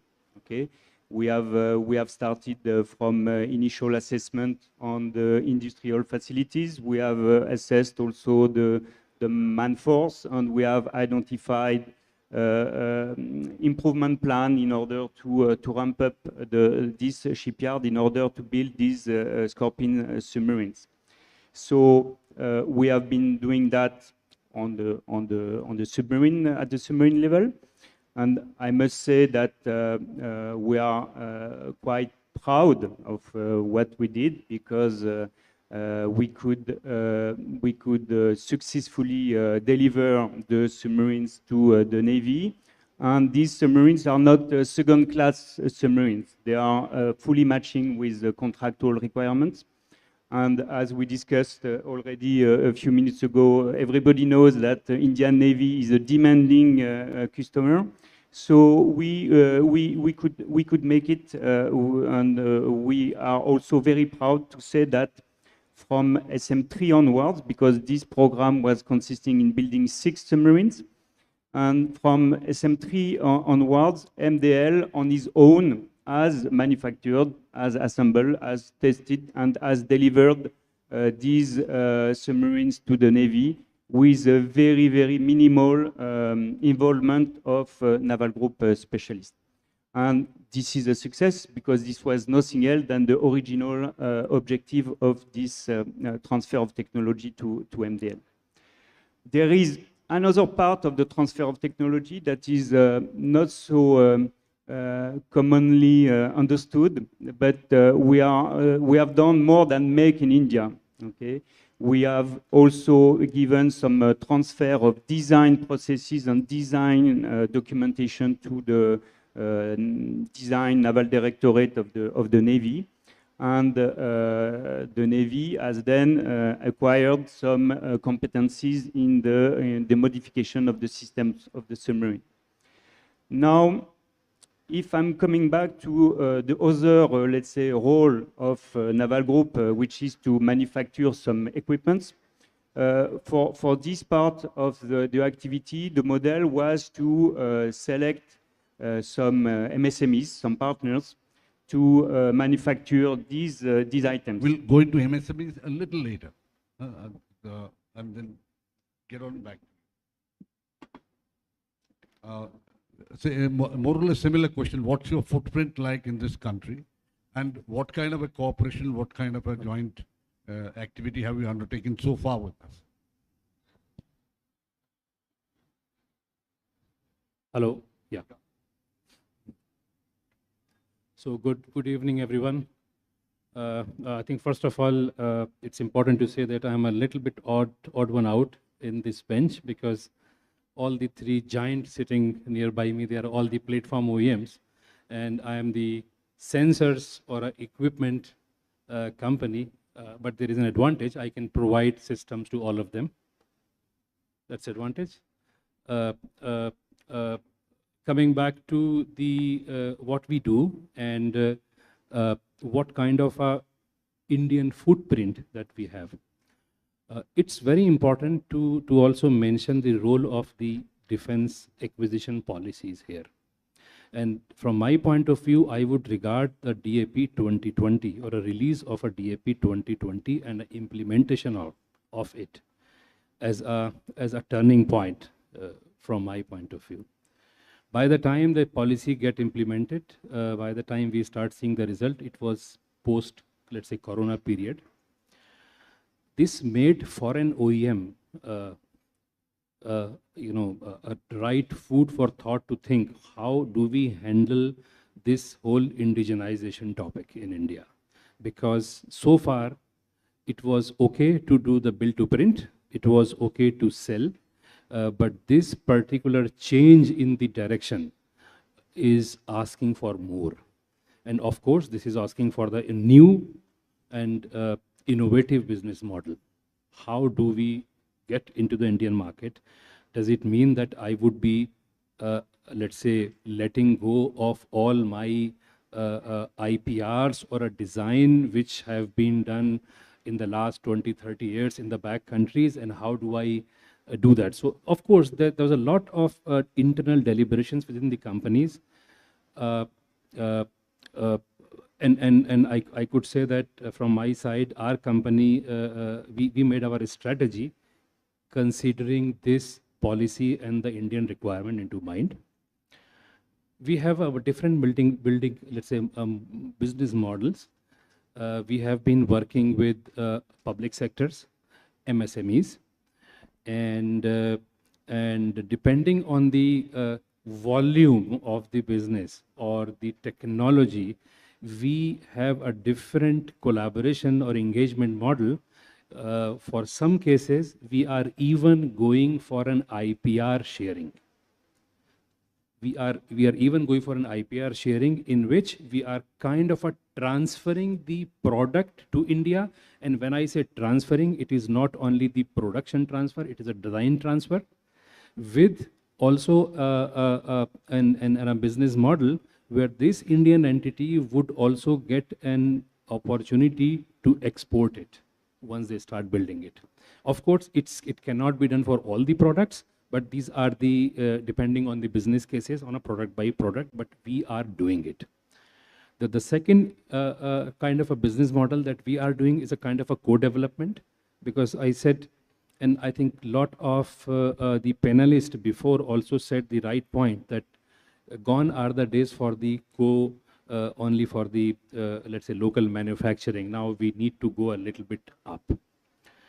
A co-production is a nice model in which things comes from the foreign company and the remaining things are taken care by the Indian primes or the Indian industry with their own design, of course, with the support from the OEMs. In this model, first of all, the intent of the IDDM category meets easily. It also gives a good confidence to the foreign OEM that yes, there is an Indian company, a capable company is, can do more research, can do much more than the build to print, and there are a future chances to get the company also into the global supply chain. So that's a kind of a business model that we are right now working with. I hope that answers the question, Mr. Chaudhary. Yeah, thank you. Gentlemen, I've got 2-3 issues, and I've got just about 10 or 12 minutes. So I'll request you to be a little crisp so that we can have your views on a couple of issues rather than just one. The next issue that I have is MSMEs. How are you going to, they're a very critical part, I don't have to tell you that. They have a very critical part of the entire ecosystem. So how are you going to train them? How are you going to hold hands? How are you going to get them strong enough so that they can really support you? Let's start with you again, Venkat. Yeah, as I've mentioned, we are working alongside with our Indian industrial partner. I think it's important once again to recollect the process in which the C295 program has been signed. It was a buy and make, and I truly believe from an OEM perspective and as an Indian personally, I think it gives the legitimacy for an Indian private industrial player to build the legacy, and together with TASL, I think they have the gestation period to evolve and learn, and then also not just themselves, but all to establish the entire ecosystem. And that's exactly where, together with TASL, we are working alongside to build the entire MSME, the value chain in the entire supply chain. So our objective as an OEM to work alongside with a partner to build an ecosystem, industrial ecosystem that matches and that can be absolutely accommodated with the global supply chain of Airbus. That's an objective. So it's not just purely MSME support for the India C295. Objective is to take this development or industrialization also possibly into the global supply chain of Airbus. That's an objective. Right.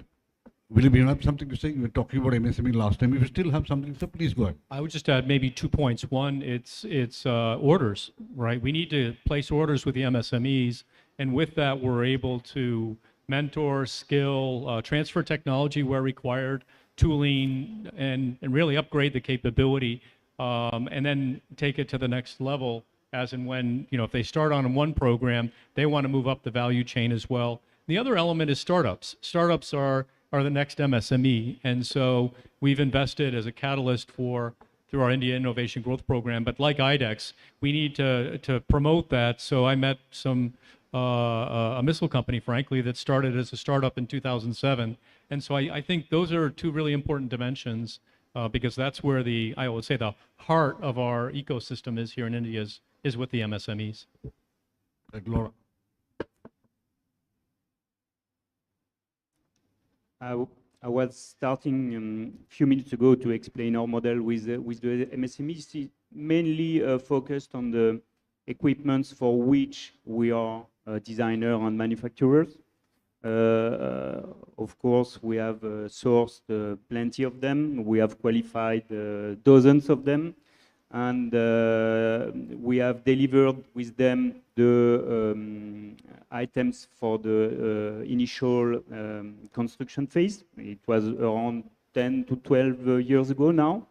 And our approach with them was originally, and is still, to involve them in the maintenance activities.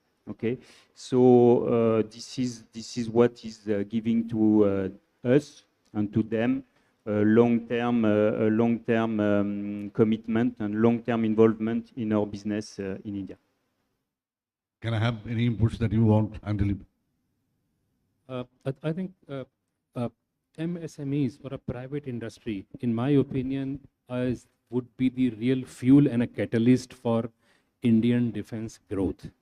And having said that, how we see MSME, I mean, from my point of view, I want to see more MSMEs coming to software domain in a defense.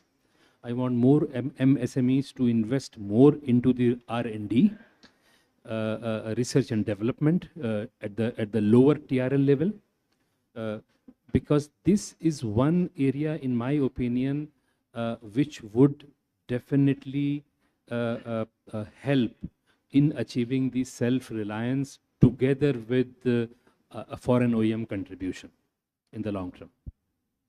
Right. My next question is a bit of a tussle that you're going to face.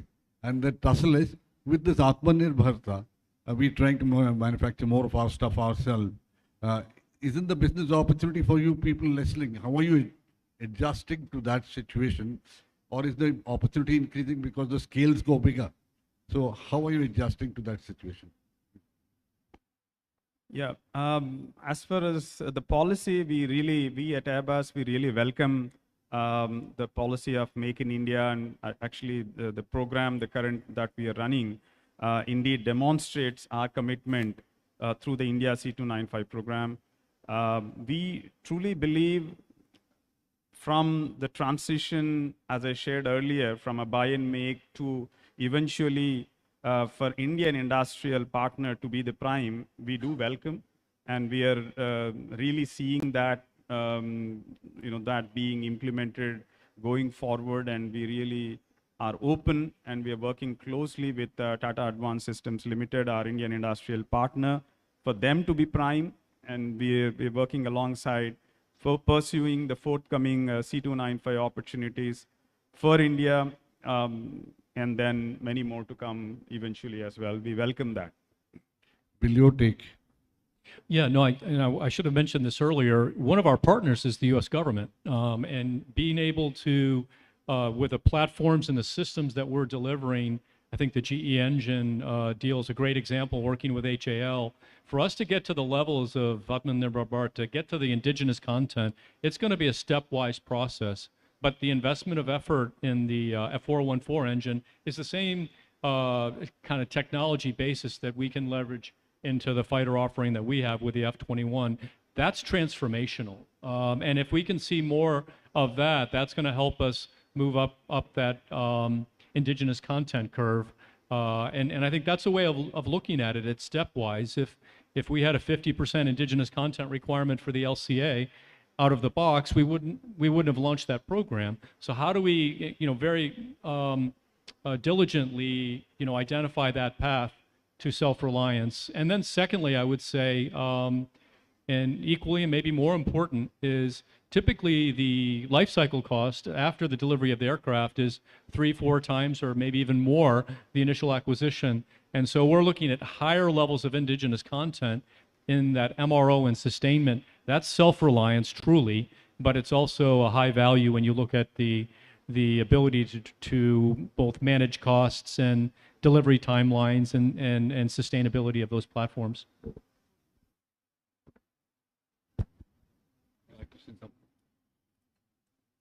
For sure, as I've tried to explain, we have been in the Make in India forever, okay?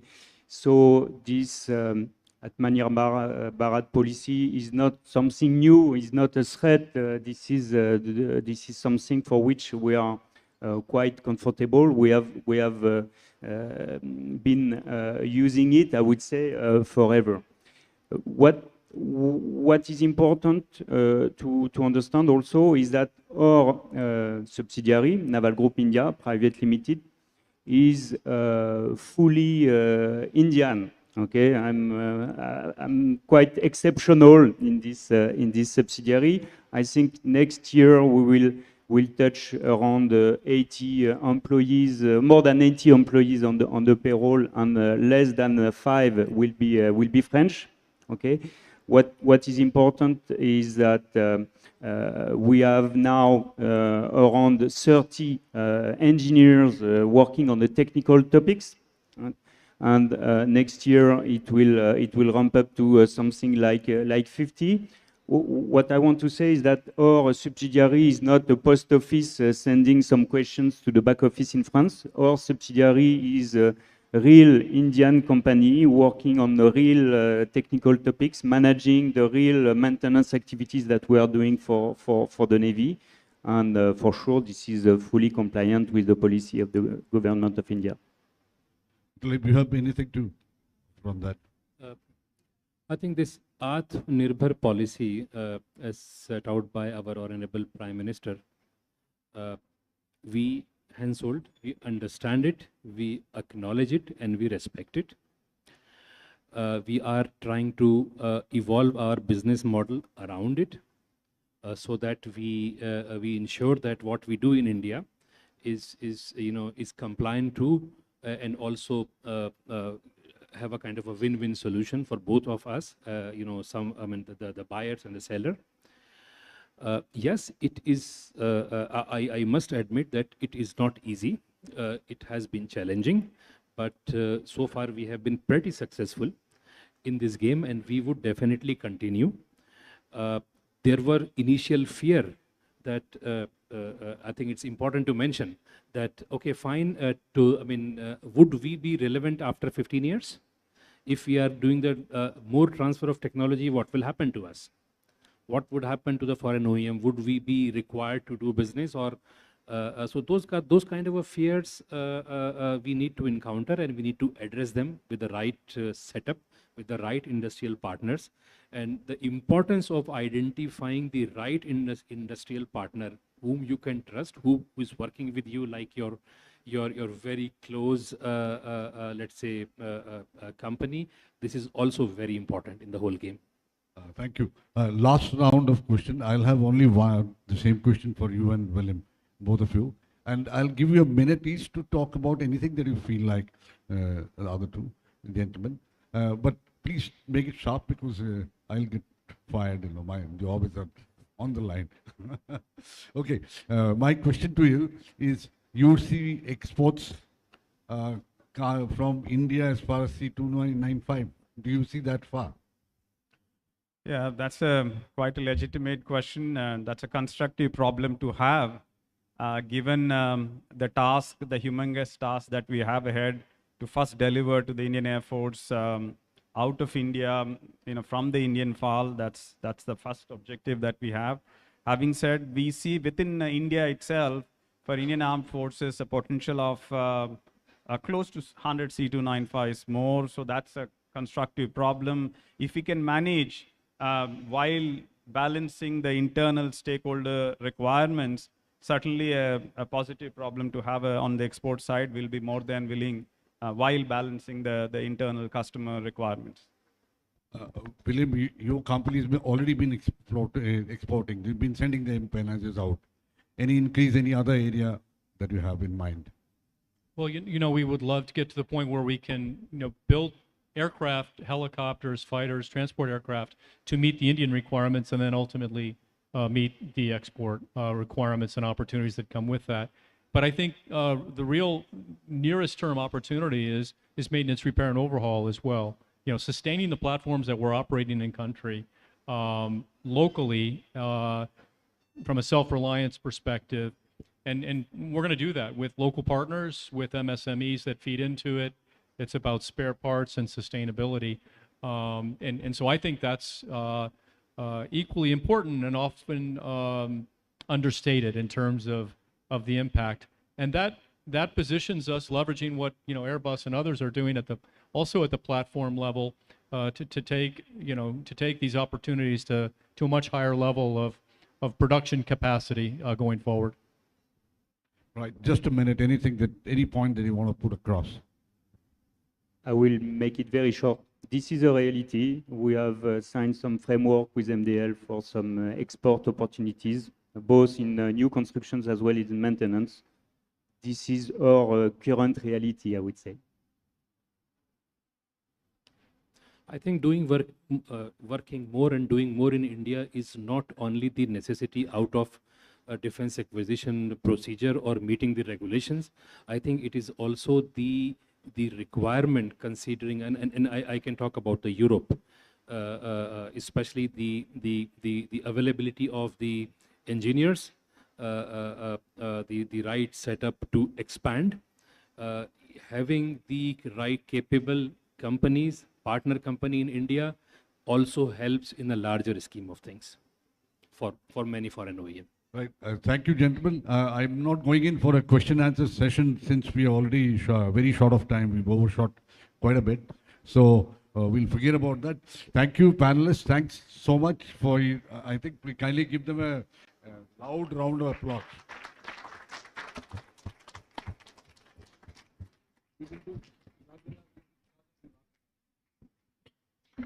Thank you very much. May I request Mr. Sagar Mitkari, defense enthusiast and a long-time supporter of Bharat Shakti, to please present mementos to our moderator and the panelists. I think that was a very nice session. Thank you very much to all our panelists for sharing your ideas with us. A memento to our moderator, Brigadier S.K. Chatterjee, retired, the editor of BharatShakti.in. To Mr. Venkat Katkuri, Airbus. To Mr. William Blair, Lockheed Martin. To Mr. Laurent Jean, Naval Group. And to Mr. Andalip Shadman, Hensoldt.